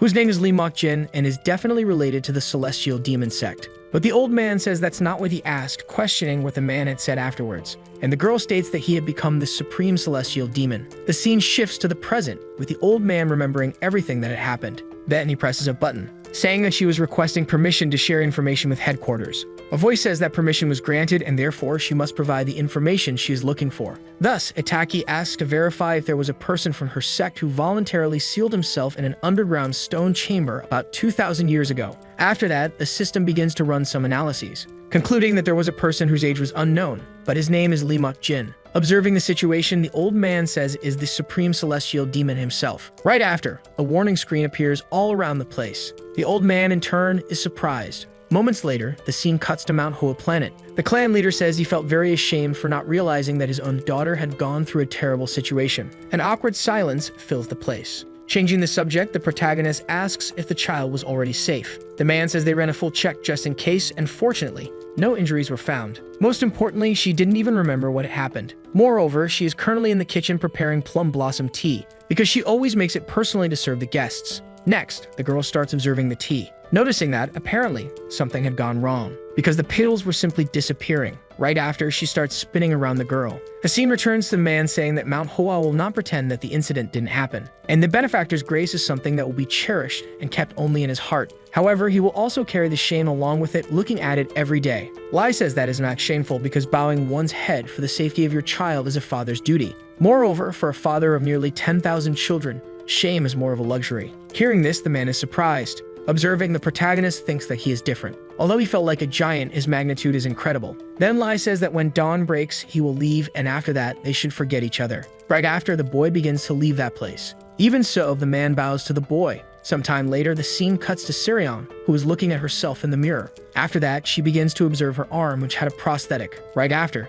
someone opens the room door. It's revealed that it was the protagonist who was there, asking for permission to enter. Sirion asks if that's not a question he should ask before opening the door. However, Lai says that it had opened automatically, asking how to close it. Once again, time passes and the two are on top of the spaceship. Sirion asks why the protagonist came to her room. Leah asks what happened to the Tang clan of Sikwon. Hearing this, Sirion is surprised. saying that they simply fell into complete ruin and everyone was dead except her. Even so, the question is a bit heavy, so she'll end her answer there. Light, in turn, asks if the girl is seeking revenge, mentioning that it is something useless, but if she wishes, he will help her. Suryong says that's a bit contradictory, asking why help with something useless, and the protagonist says it's because her life has value, leaving Suryong surprised by the answer she heard, asking if she needs to finish her revenge to start her new life. Suryong says she knows he's strong but didn't think they were close enough to share her revenge and she would handle her own matters. However, the protagonist says that in his mind, they were quite close, mentioning that in that new world he was reborn into, they are the only ones he knows, and if that's not enough, he would even search for past connections, even if they're useless. He has a very big debt to the Tang family. In the past, the only name he wanted to preserve in his memory was Tang Shang-Wu, and at that time, even if he didn't accept it, he was the only person who insisted on calling him a friend. He was the young master of the Tang clan of Sichuan, and he owes him a debt. Suryong says that is an old debt, too old to inherit, and because of that, a lot of time has already passed. Lai says that revenge doesn't choose its blade and revenge uses any means necessary to achieve its goal. And if he can't stop her from being foolish, then at least he should become the blade for her. Hearing all this, Suryong stays silent. Getting up, our hero asks her to think carefully. The girl then says that there is one thing she needs, asking for help to earn a large amount of money. Moments later, the scene cuts to the nebulous Andromeda galaxy, focusing on a planet called Turtle. Suryong says that it's a shady market, where they sell people and all sorts of strange things. Looking around, Lee asks why it's so deserted. Suryong says it's their nature, as the vagabonds on that planet rarely move during the day because they might accidentally make eye contact with someone. Lee asks what would happen if they made eye contact. Suryong says that would lead to conflict, and once eye contact is made, and never avoid it, because showing weakness there means you can't survive. She concludes that they only come out at night when they can pretend not to see each other, even if they make eye contact. Lai, confused, asks why they were there during the day. Suryong says it's because they need to find someone capable of moving during daylight. At that moment, two mysterious people appear behind them. The other girl says she can't believe Suryong came there, asking if she came alone and if she's tired of living. Suryong, approaching her, says the girl really hasn't grown up yet, which makes the girl even more irritated, saying Suryong must be looking to die. Then, Suryong introduces the girl, saying her name is Beck, and although she's small and looks young, she's the same age as her. Not only that, but they're also quite close, and the girl, confused, asks what's going on. Observing the situation, Lai says it doesn't seem to be true. Suryong says Beck is upset over a joke because she borrowed a martial arts manual from her family, which was a precious relic. Lai, in turn, asks what the girl did after borrowing the book. Suryong says she sold it, asking how he thought she got the nickname Devil. Hearing what the girl said, the protagonist is surprised. Baek, in turn, is furious, asking if she really sold it. Suryong asks her to relax, saying she's there to return it and will give something worth dozens of times more than the sword manual. But Baek says not to come with that talk, because her family's manual is a high-level martial arts treasure, questioning how she could get something even more valuable, and if she has it, she should bring it out immediately. And approaching the protagonist, the girl says it's already right in front of her. Lai, confused, asks what Suryong meant. Baek, meanwhile, is confused. Suryong asks if Lai didn't say he would help earn money. Observing the situation, the protagonist is surprised, and an awkward silence starts to echo throughout the place.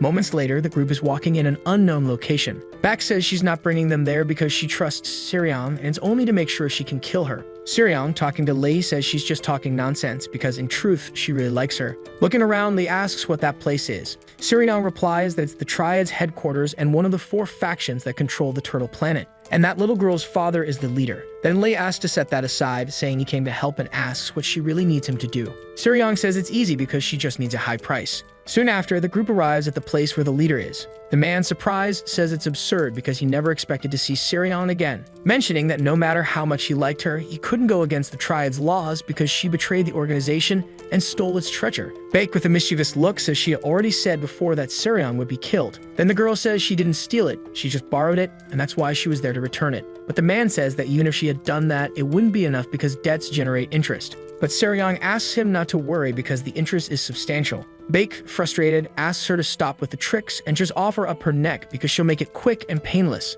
Surprisingly, the leader asks her to stop because they should hear Suryong out a little. Hearing this, Baek is surprised, asking if he wants to let the girl escape again and forgive her, saying she would be very disappointed if he really did that. The leader says that no matter how deep the connection, not even that can override the laws if she can't repay. Hearing the conversation, Suryong says that Lee worries too much, asking if he knew of a swordsman from ancient times called the Phantom Sword Demon, because he was active in the same era. But Lee says he doesn't know, and if they were martial artists from the same era, he was probably third-rate. Hearing Lee's argument, Suryong says that was already good enough and asks the boy to show something. Confused, he asks what she wants. Suryong replies that it can be martial arts or anything. Actually, it should be the weakest one, because it needs to match the price. Noticing Lee standing still, Suryong asks what he was waiting for, because he should show the weakest and least impressive martial art he knows. Right after, the protagonist raises his fist, remaining completely still afterward. The leader, in turn, was silently watching. Suryong asks what that was. Lee says it's the ultimate single-move fist technique and the first martial art he mastered when he was 1 year old. But Suryong says that one is too weak and maybe he could show something a bit stronger. However, the protagonist says it's not weak, it's just simple and direct, making it vulnerable defensively, but its offensive power is quite strong. Hearing all this, Suryong asks for a proper demonstration, but Lee says the place is a bit tight. After that, Suryong asks if that's not enough already. Baek, curious, asks what kind of plan they were trying to pull. Soon after, the guy says to try whatever he wanted. Moments later, the leader seems surprised, because a crater simply formed beside him, breaking part of the wall of his altar. Apparently, it was Lee who had done that with just one punch, and everyone watching it was surprised. Lee says he tried to go as light as possible, but it seems his controls slipped since it had been a long time since he trained. Moments later, Suryong is talking privately with that man, who asks how that's possible, and how a human being can live for more than 2,000 years. Suryong says she doesn't know, and even so, it's true, because she found them locked in an underground stone chamber in the Mount Tai star system. Hearing all that, the man thinks it was secluded cultivation, saying that anyway, that's not the important part. Suryong says that, as he saw earlier, his martial arts are incredible, and one could say he's a living library of martial arts.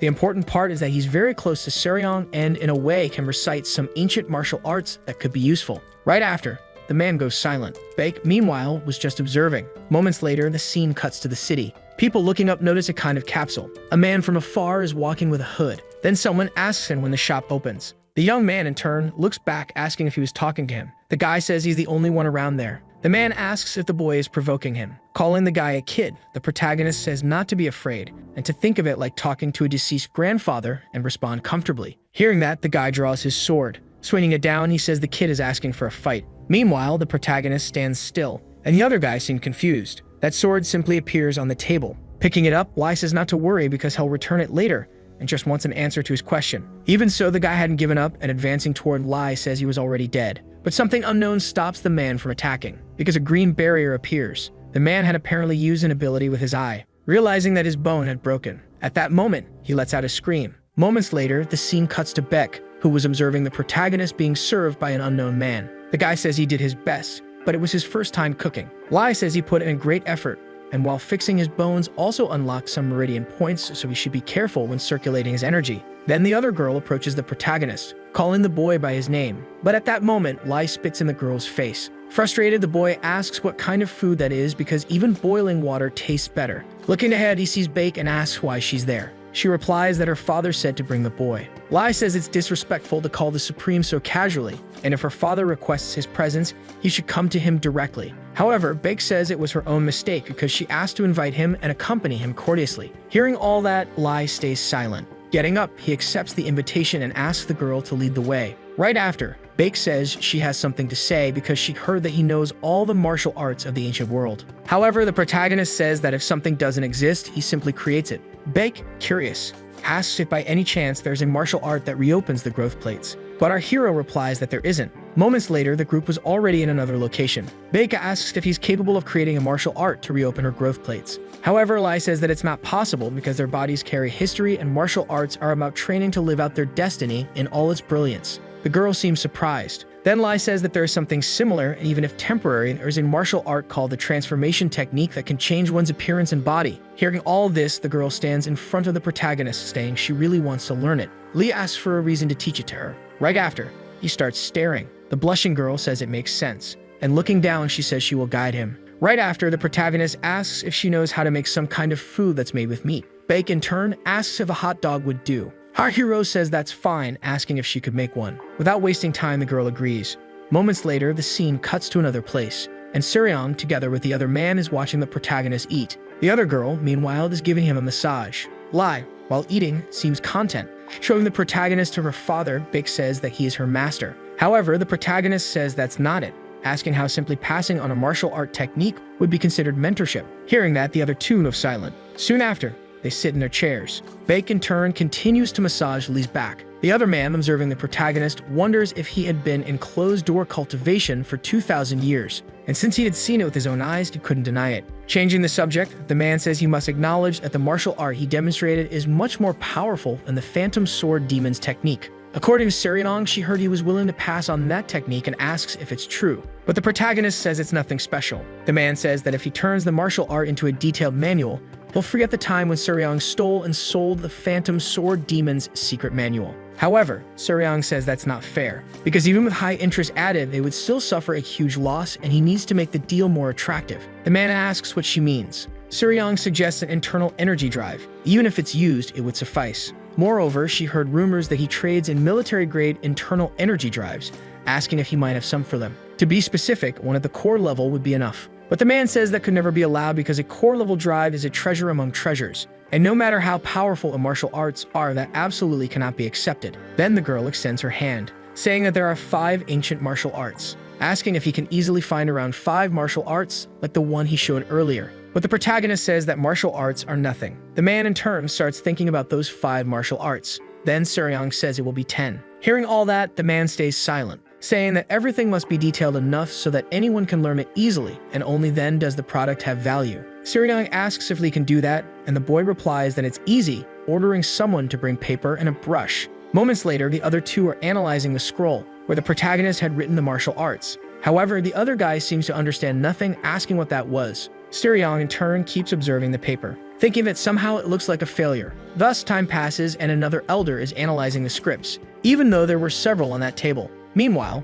the protagonist is eating, and the other girl is preparing more of her food. Seryong says it seems they aren't even worth the cost of the paper, because they even said they are more like exercises than martial arts. Lee says that martial arts, once perfected, become the same thing, and although the forms differ, it's not about ranking their level. The arts he delivered are all easy to learn, and the final point is the same. Therefore, the martial arts are far superior. Seryong says she knows, but for products, the maker is also important, so just one technique up to the level of the secret technique should be enough. However, the protagonist refuses that, saying that he cannot pass on martial arts that already have separate ownership because that violates the laws of the martial world. Seryong, in turn, tries to insist, but the protagonist denies it again. Standing up, Lee asks the girl to stop cooking, and so she must get ready because he will teach her the reverse body transformation technique. Hearing all this, Baek is surprised. Right after, the protagonist begins to take the girl to another place. And in the middle of that situation, Seryong thinks they were truly doomed. Thus, time passes and that old man is still observing the scroll. Seryong says that, in any case, they are still ancient martial arts. The old man, meanwhile, remains silent. Seryong wonders if that won't be enough. Seryong says she won't forcefully insist on their value because there's fault on both sides anyway. The old man says that these are martial arts that had never been seen or accessed before, a strength one could not witness again in an entire lifetime, asking if Seryong can really persuade Lee to help the Triad Society. Seryong quickly says it's true, because they couldn't even live without each other. But it's obvious that a core-level drive has to go in as a bonus. Right after, the man says he will accept the offer. Moments later, the scene cuts to another location with the old man asking how she knew they had a core-level drive in their possession. Seryong says she also heard it through rumors and honestly didn't believe it, but the rumors became so overwhelming that they had to verify. The man says it was exactly as he feared. Seryong, surprised, wonders if he means they really have a tool like that. The man says it's one of the 3 legendary treasures of the martial world, and yet it's not just a rumor, though no one has seen it in person. The man asks if she knows the reason, and Seryong responds that it's very difficult to make. Not only does it require advanced technology, but also a huge amount of resources that major sects must bet their destiny on. That's because secrets cannot be allowed, and during development it must receive approval from the Central Police Union. The man says she is correct, and developing the weapon secretly would make someone an enemy of the martial world. Seryong asks if the man really does that, but he says it wasn't them, they simply got caught in the situation. Opening a door, the two begin to observe a crater, and the man says that it is in there. Seryong, in turn, remains silent, observing the crater below. A light begins to emanate from that tunnel, so strong it appears above the hole. At that moment, an armor appears and an unknown person was apparently resting. Moments later, the scene cuts to space. Apparently, it is a flashback to last winter because an interstellar escape capsule crashed on Turtle Planet, apparently in the middle of a city. Confused people begin to approach the explosion. That was how the monster appeared, beginning to observe the people below. On that day, everyone who encountered him was killed. Returning to the present, the man says that unfortunately the place where he fell ended up being a neutral zone. All the forces in Turtle City, including their society, suffered losses. Only after hundreds of people were killed did they begin to realize it. That person is an extremely powerful master with whom they cannot possibly compete. The current reason for his immense power is special, It is the internal energy drive he installed. Then Sirion asks why this place. The old man says he doesn't know because a year ago we came there of his own will and settled there. Even so, the fact is that that man is like a ticking time bomb. Moments later, the scene cuts to another location with a man apparently meditating. In front of him was the android girl from before, and looking back, she begins to observe the man. The scene cuts to the other old man asking if she's saying she wants the command core because she must go retrieve it herself. Moments later, Sirion was already in another place. An unknown girl passes by her. Sirion calls the girl Bake and asks if she was upset since she didn't even greet her. Then the white-haired girl stops. Surprised, she asks how Sirion knew it was her. Right after, Sirion starts observing the girl, saying that even if she completely changed, somehow she would recognize her. Beck says she changed so much that if they were a little less close, she never would recognize her. Sirion tells her she's right, but it seems like she changed a bit drastically. However, the girl says that it was her body that suddenly grew and her clothes became short. Observing the girl, Sirion says that wasn't the only thing. Beck says that if her growth plates had opened, she would have grown exactly like that. So basically, that is her true self. Observing the situation, Sirion says it makes sense. At the same moment, Beck returns to her normal form. And looking around, she realizes she was also back, stating that she is a beginner, and that's why when she reaches the highest level, it will last even a week. Sirion then congratulates the girl and, changing the subject, asks where she was. Moments later, the scene cuts to the protagonist. Sirion says it's very easy because it's just him and the person in that pit stopping the core drive. Lee, meanwhile, was observing the abyss. Sirion says that if they refuse to give up the drive, they should simply force it out, mentioning that she heard it's an item fused with internal energy rooted for more than 1,000 years. She really doesn't know what it is, but it's probably something similar. Observing the situation, Lee says the energy is threatening and it felt like the internal core energy of a dragon was leaking, mentioning that if swallowed recklessly, his soul could be devoured. That's why Sirion should give up, and if the reason she needs that object is to cultivate internal energy, Lee would rather share his energy with her. Hearing all that, the girl is surprised. Moments later, the scene cuts to the city. Lee asks why it's not acceptable for her, questioning whether not wanting internal energy is her way of saying she wants to gain strength for revenge. But Sirion refuses again, stating she wants to take revenge with her own strength. But the protagonist says that given the situation, that seems a little contradictory. Then Sunja appears, saying that trying to logically interpret her captain causes even her brain to overload. Robert says that when he offered to lend money to Sirion, she refused and ended up stealing it, saying it burdened her conscience less. Sirion says stealing is the same as borrowing and means getting it for free. Changing the subject, Sunja asks the boy to eat because when you stop trying to understand, things strangely make more sense. Hearing all this, Sirion gets frustrated. Right after, Lee accepts, saying that if that's really what she wants, he'll leave it at that. Moments later, the scene cuts to another location, with a man saying that it seems the Celestial Flame sect brought Helena, who is a 2.4-meter tall fighting ghost. The other man says that means they know the stench has spread and are trying to resolve things before the flies gather. For that reason, the rest of the factions will do the same, mobilizing all their connections to bring the highest level masters possible. Right after, the other guy tries to speak, but the leader says that when there's a great fire, the best thing to do is step back and just observe, ordering the lifting of restrictions on the forbidden zone where that monster resides. Time then passes, and the scene cuts to another place. The other guy was apparently picking up a cup. After that, another person grabs it instead, asking why he's staring, mentioning that serving tea as an offering to a highly enlightened monk is an incomparable honor for humble creatures. At the same moment, the other guy lunges at the young man, saying he's dead. But surprisingly, the attack has no effect, leaving the man shocked because his hand simply did nothing, and the man with the straw head was simply motionless. Within seconds, another explosion occurs. People seem to be surprised. The other man says he warned that he should have kept quiet. Without wasting time, people bow, and the man says that upon encountering a living Muda, that is the proper posture to assume, mentioning that he wishes someone could guide him to the Blackwater faction that rules the northern region of Turtle. Hearing this, everyone at the table remains silent. The monk, in turn, asked if by any chance they wish to go to hell. At that moment, the other three raise their hands.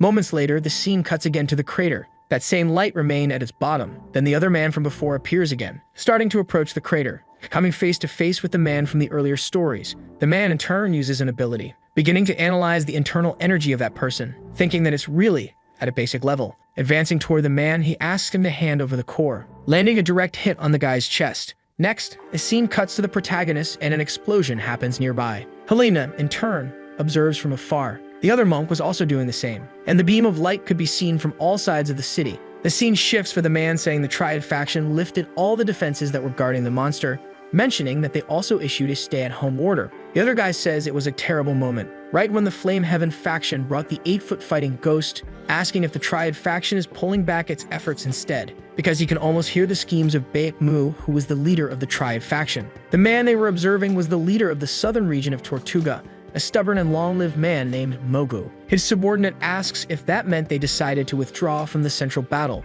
but Mogu says a man does not walk away from a banquet table, and that was just their strategy. His subordinate asks what they should do. Mogu says it's obvious they need to throw a bear into this chaos too, asking if a lion along with a tiger and a bear wouldn't be a perfect combination. His subordinate questions if that wouldn't end up benefiting the Triad faction. Mogu says the world never works with poorly made calculations, and if someone plans to create chaos to take advantage of an opportunity, they should give them even greater chaos. That's why they shouldn't waste time and will begin at dawn. Moments later, the scene cuts to the city. In the middle of it, a giant crater was there. Helena, meanwhile, was observing the crater. Right after, she looks up. Then she jumps. The scene cuts to a building, and on top of it, a person appears to be dead. Helena then shows up at the place, beginning to analyze the other guy who was apparently the master of the Divine Spear, and his name was Dosham. Not only that, he was also from the Piercing Spear faction. Right after, a voice says it was exactly him, and that guy is the kid who was bragging a lot about being from that faction. And that same monk from earlier appears at the scene, saying he was a genius that appears once every 1,000 years and was supposedly first in line to be the next leader of the faction.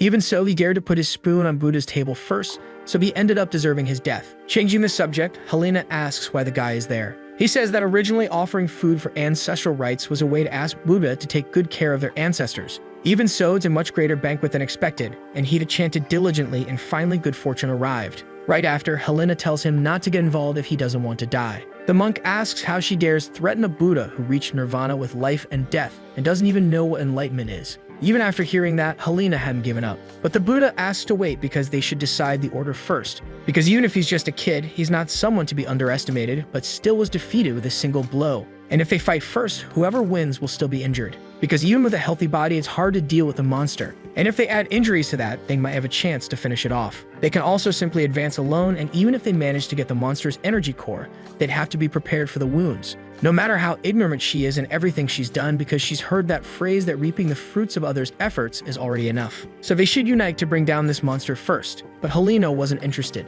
saying he should stay out of it if he doesn't want to die. Then the girl descends from the building. A monk watching Helena says she's truly ignorant because she can't even do simple math. Even so, it doesn't matter because she was willingly offering herself as a side dish for the sacrificial table. Moments later, Helena was already in the pit. The girl in turn looks ahead, coming across yet another hole. Without wasting time, the girl goes in, surprised by what she saw, finally encountering the armored guy. But the protagonist was already at that place, and Helena had apparently already recognized him. A flashback appears in her mind with her mother saying she must make sure to remember something, because if she ever faces that person again, she must not even lift her head. And if she fails to obey again, she will cut their blood ties. Then the protagonist says that judging by his stable breathing, it seems that all of his wounds have healed. Even so, it's a good moment because he has some questions that needed someone to answer. Observing the protagonist, Helena was surprised. Lee in turn begins to analyze the girl, who wonders what was happening because she couldn't even breathe. Struggling to breathe, Helena asks the boy to go ahead and ask what he wants. Lee says that the energy in that person's body is not concentrated in their danshin, asking if it was by any chance spread throughout the entire body. Then Helena uses an ability to analyze the armored guy, who says it's because the casing of the internal energy driver couldn't withstand it and the capacity ended up melting. The reason may be the lack of a functional system capable of running the central level drive, and that was called possession by an inner demon. But Lee says it's different because if it were demon possession, there would be signs of corrupted desires, but that person doesn't even show a trace of desire. And bringing his hand closer to the guy, he says it's as if he were a blank sheet of paper. Then the girl tells Lee be careful. The protagonist touches the other guy's head. At that very moment, a glow floods the whole place. Helena, in turn, was just watching. Lee was also doing the same, apparently realizing something. Helena thinks that the power of his central level impulse is equivalent to a nuclear explosion, but he was managing to supply the energy using only his body. Moments later, Lee had already removed the helmet from that man, finally revealing his face, which apparently was just a normal person. Lee asked the boy to say who he was, who at that moment regains consciousness. The scene cuts to another location with Baek looking at herself in the mirror,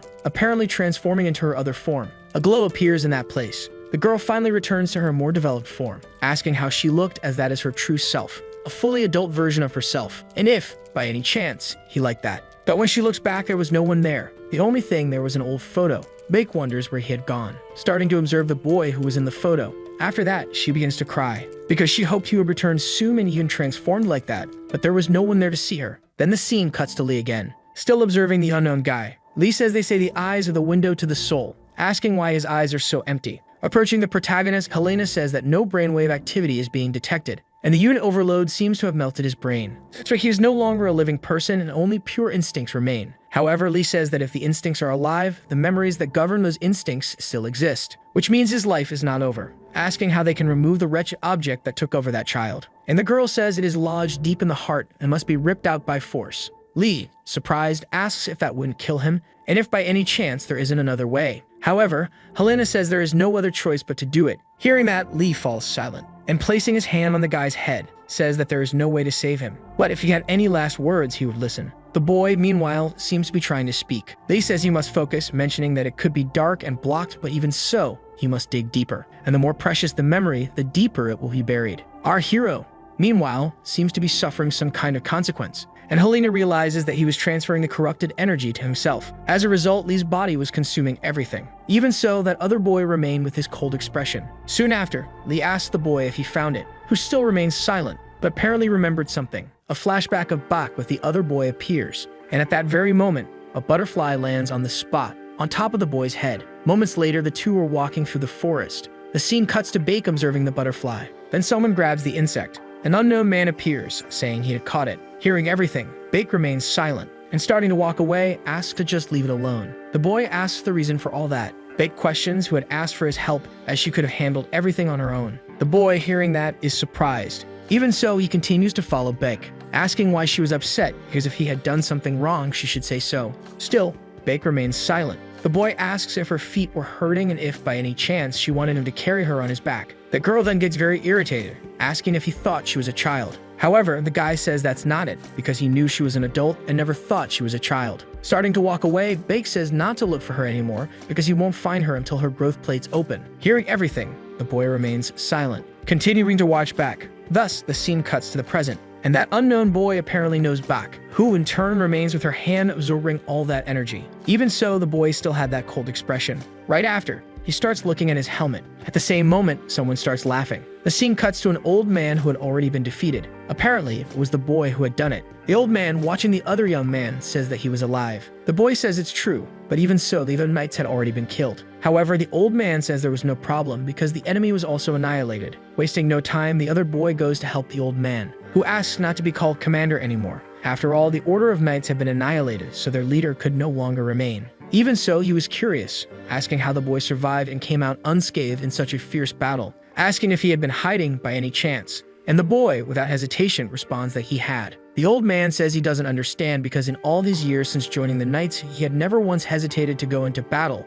always fighting at the front as if he had 10 lives, asking why he held back that time. At that moment, the old man seems to remember something, asking if it's related to that mission, and if he also wanted that item. The boy says it's essential for someone he knows. Hearing all that, the old man is surprised. Then he calls the boy a fool because the central level unit is beyond his handling capacity and only a few transcendent beings can use it. Even so, the boy says the item is of no use to the commander because he was already high enough. The old man, confused, asks what he means. He responds that he heard the central level unit rearranges all genes, including the nervous system related to growth, and it was an item he desperately needed. Observing the situation, the old man says the boy is certainly determined to do this. For that reason, he has no choice but to stop him, mentioning that he is the 126th successor in the Order of the Star Knights and his name is Skolat, being in charge of delivering that item and killing anyone who interfered with it. Hearing all that, the boy is surprised. Soon after, the old man lunges at him, but is easily struck, and apparently it had been the boy. Moments later, the scene cuts back to the present, with the young man apparently changing form.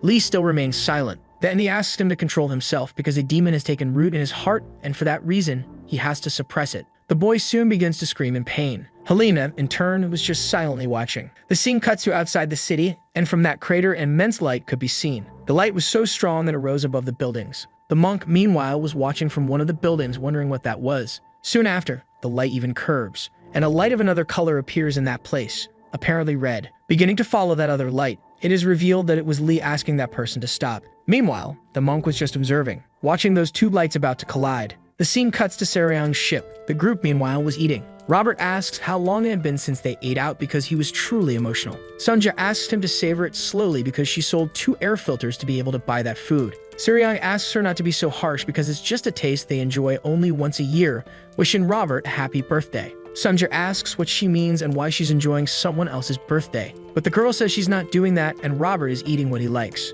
At that very moment, those two lights pass in front of the ship, knocking over the food that was on the plate. Moments later, those two lights fall like a meteor. It is revealed that the boy from before, Lee, appears at the scene in a matter of seconds. The guy, meanwhile, seems to be suffering. Our hero says that it's not too late because he has to fight the demon in his heart that's trying to devour his soul. Without wasting time, that boy charges at the protagonist. He needs to land a hit on him. Lee manages to dodge the attack, but if it had hit, it would have definitely caused problems. Still, the guy didn't give up, charging once again at Lee, who manages to dodge the attack once more. At the same moment, a box seems to begin glowing. That boy from earlier was just watching it. Amidst that situation, the old man asks him to stop, mentioning that he's not blaming him at all, and he understands that there was a greater reason for him to abandon the oath of knighthood and sell his soul to the demon. He always considered him like a son and says he must stop this, abandon the item, and walk away. Because if he tries to use that item, it will devour his soul, and if he tries to keep it, the entire world will hunt him down to take it. The boy says he's aware of that, but even so, he must give it to that person, even if it means selling his soul. So the boy starts to take the item, which, in a matter of seconds,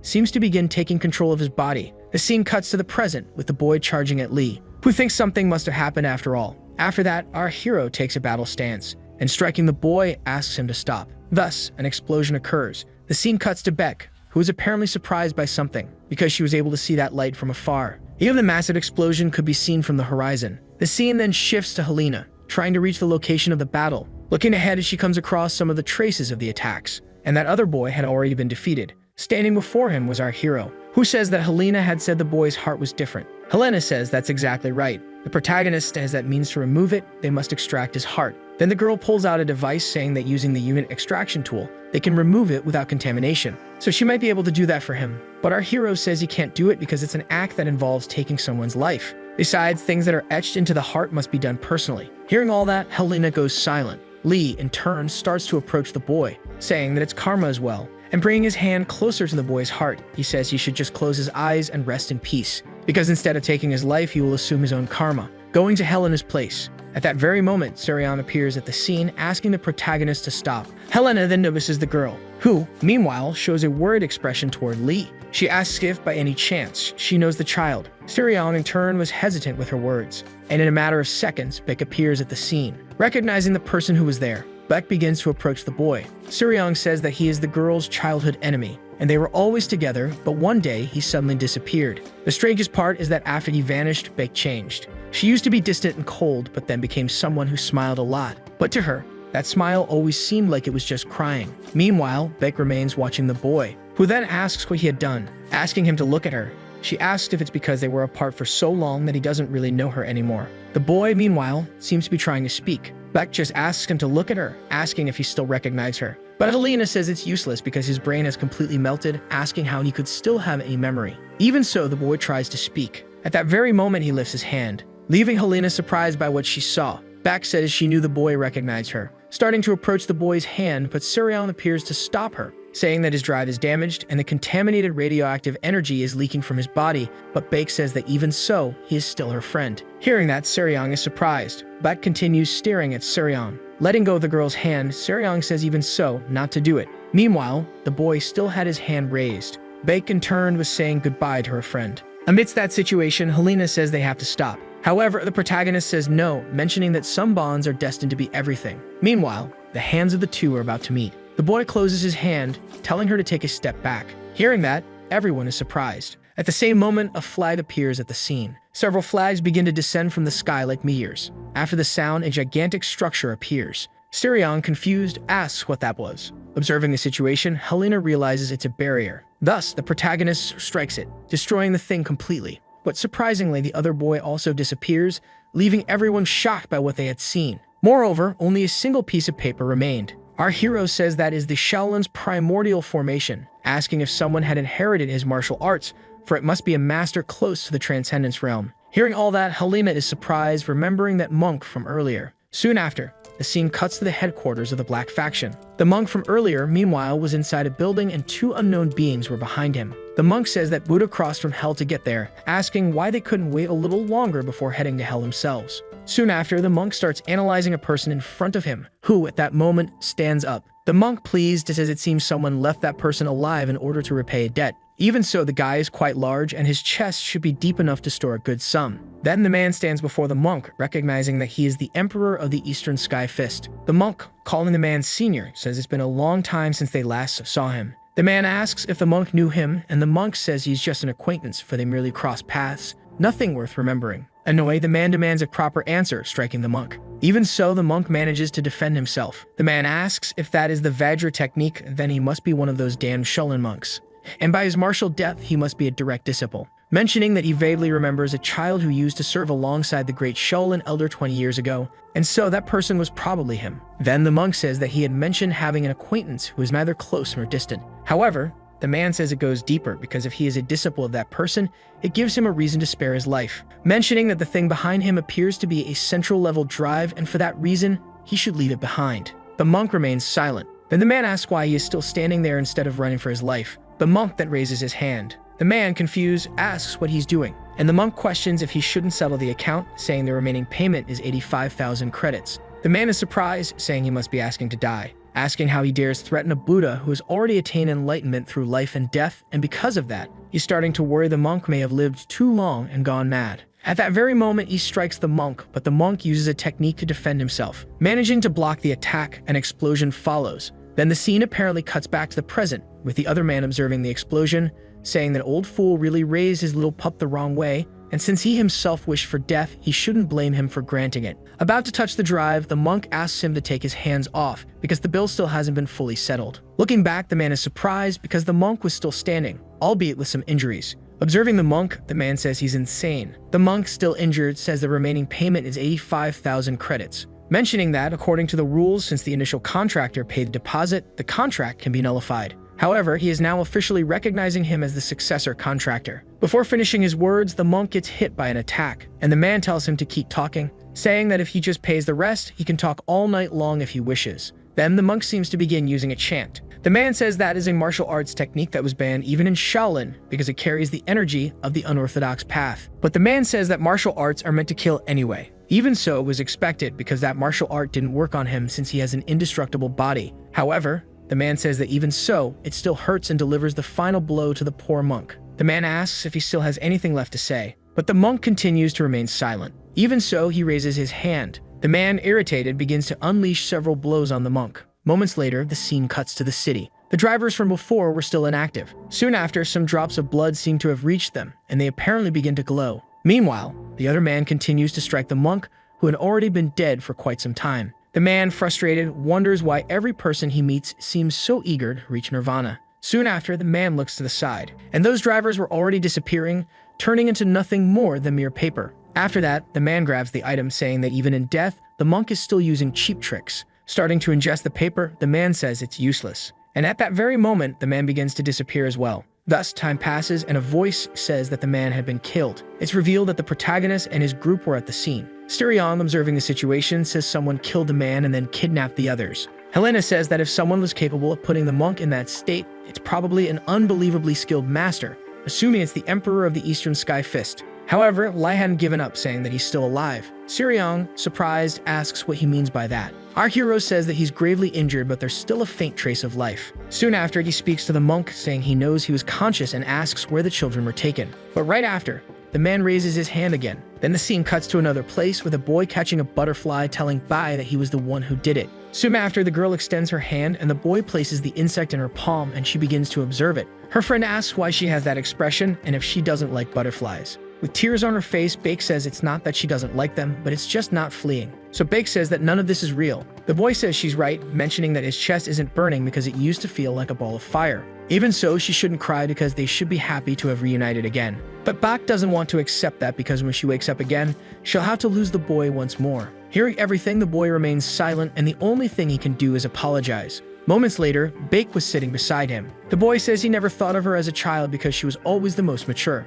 Beck says that even so, she's small like a child, asking if he doesn't like that. But he says it's not about being small, mentioning that after traveling the universe for years, he became certain of one thing, because there is only one of her in the universe, and that's all he ever loved. He knows Beck hates being short, but she shouldn't worry because he'll give her a gift. Surprisingly, Beck says she never hated it. At that moment, the girl is surprised, and apparently, something was happening to her friend. Soon after, an unknown person appears, and it's revealed that it was the same man who defeated the monk. With a threatening look, he begins to observe the boy, who immediately stands to protect his friend. The man, observing his opponent's stats, assumes it must be a central level activation. Then the man charges at him. Beck, meanwhile, was trying to stop her friend. An explosion follows, and the scene cuts to the monk, who is still extending his hand, trying to say something about credits. Suryong asks what he was saying. The protagonist says he was talking about losing money, and that they should give it to him because it must be a central level activation. And after taking such a beating, he deserves to be paid. But Sunja asks where they would find that much money, because not even selling their ship would be enough. Or even selling that woman as a bonus, it still wouldn't reach the total credits. Helena asks why she's excluding herself if she actually wants to be killed. Observing the situation, Lee seems to be frustrated, saying that he'll put the money in his account and swear that someday he'll pay it back. Hearing all that, the monk continued to remain silent. Suryong says that his nickname is Greedy Demon, and he didn't even trust his own parents when it came to money. At that moment, the blood from that man begins to flow from his body, forming a kind of circle on the ceiling. A blood seal appears in place, and the group was just watching him. Then the scene returns to Bake, and her friend was still fighting that man. Even so, he wasn't in the best condition. The man says he should have evaluated his opponent before attacking, asking if he really thought having a big sword meant he could cut anything, because he doesn't even have the strength to wield it and still dare to rely on it. Even so, he's not the only one with a central level impulse. Because of that, he's going to extract his to become stronger. Meanwhile, Bak's friend was still alive. At that moment, the girl charges at the man, asking him to leave her friend alone. After the attack, a light begins to emerge, but Bake is easily thrown aside. Still, she pleads for her friend to be spared. Without mercy, the man strikes Bak's friend, who couldn't avoid the attack. He could do nothing but watch.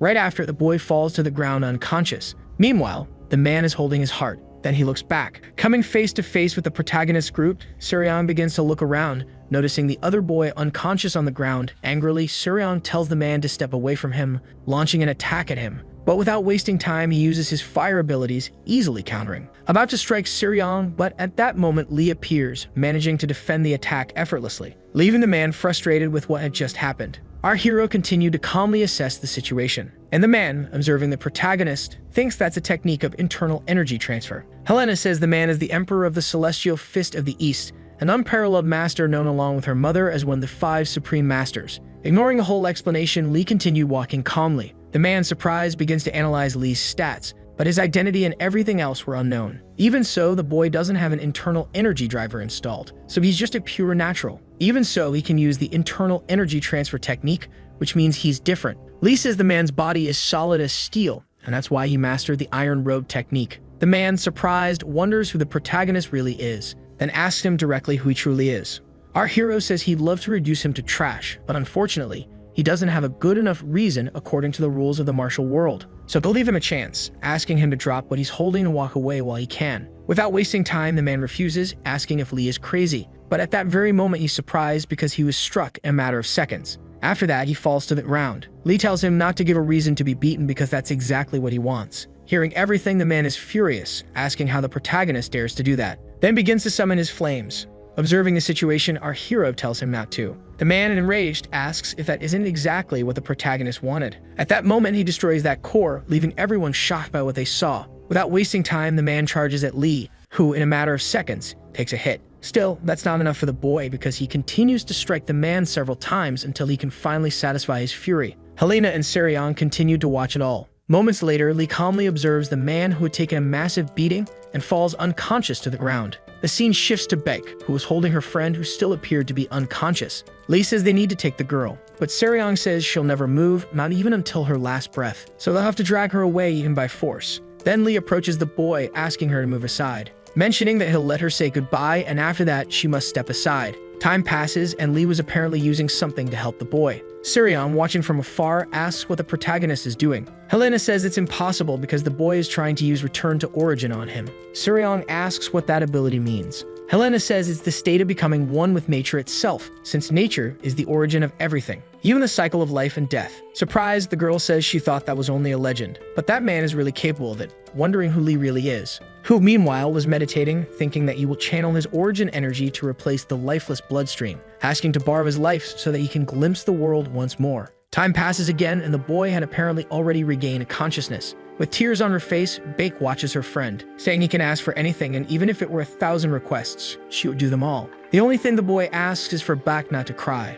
because she looked much better when she had a smile. Right after, Bake says she will never cry again. As one more request, her friend asks her not to hide her eyes. The girl then removes her eye patch. Helena asks if it won't hurt her eye, but Sirion replies that it will be fine because Buck was just pretending. She didn't want to look weak. The scene shifts to the two friends, and the boy says she's beautiful, just as expected. After that, he kisses her, saying he's going to ask her to forget him one last time. Thus, time passes and they had finally held a proper funeral for the boy. Baek in turn watched her friend's grave. From a distance, Sirion and the protagonist were doing the same. After that, the scene cuts to Sirion's ship. She orders them to hurry and get out of there, all because she wants to leave quickly. Leo was watching the place from afar, apparently deep in thought about something. A flashback appears in the protagonist's mind with Baek asking him to remove her reverse body transformation technique. Even so, Lee tells her to keep it. Baek says she could keep it, but she'll never use it. Lee says that not being able to use something and choosing not to use it are different things, and if she truly didn't want it, she should keep it anyway. Hearing everything, Baek goes silent. The scene cuts to the present with the protagonist watching a planet as they finally exit its orbit. The scene shifts to that woman from before. Apparently, she had defeated several people. Before her stood an unknown man, saying her personality hadn't changed at all because she used her own disciples as sacrifice just to vent her anger,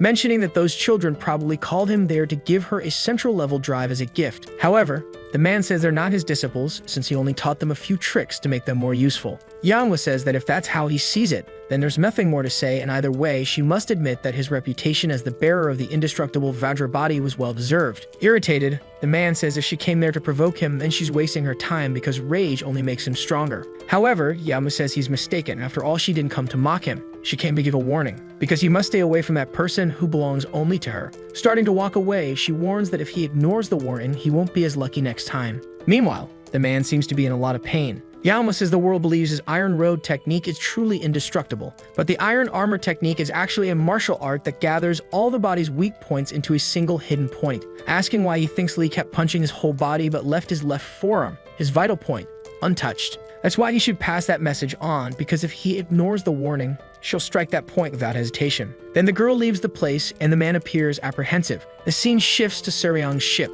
Lee, meanwhile, was eating like a madman. Suryong says the central level drive is damaged and will allow Lee to transfer his internal energy to her. But Lee says it's too late because his energy had been drained to restore the child's soul, and it will take at least 3 years to recover. Hearing that, Suryong is surprised, asking what Lee means, and that now he's also left them with a debt of 85,000 credits. On top of that, that monk is a lunatic obsessed with money, and if they don't pay, he'll chase them forever. Right after, the scene cuts to the infamous monk. A boy says he was including 100,000 prepaid credits from the water faction, asking how much the monk would like to transfer, and the monk orders him to send everything to Master Shaolin. Hearing that, the boy is surprised, asking if he shouldn't at least keep a little for himself. But the monk asks to send it all, because the older and sicker they get, the better the food they should have, thinking that when it's his turn, he can just steal. The scene cuts to a man apparently telling a story about a man named Lee Mok-jin who practiced the martial arts of his sect and ended up isolating himself or proclaiming himself as the celestial demon. For that reason, he would investigate, but it's probably a scheme by an external force trying to destabilize their sect. The other says that secret had been buried even within their sect for 2,000 years and not even the high elders have access to it, asking how an external force could know something that even they had almost forgotten, mentioning that if he really reincarnated, he is the 6th celestial demon named Lee Mok-jin, which means there are 3 celestial demons in the world. Moreover, dealing with just one is already a tremendous headache. So the video ends here. If you don't want to miss the next part, activate the notification bell, and see you next time on Tob's channel.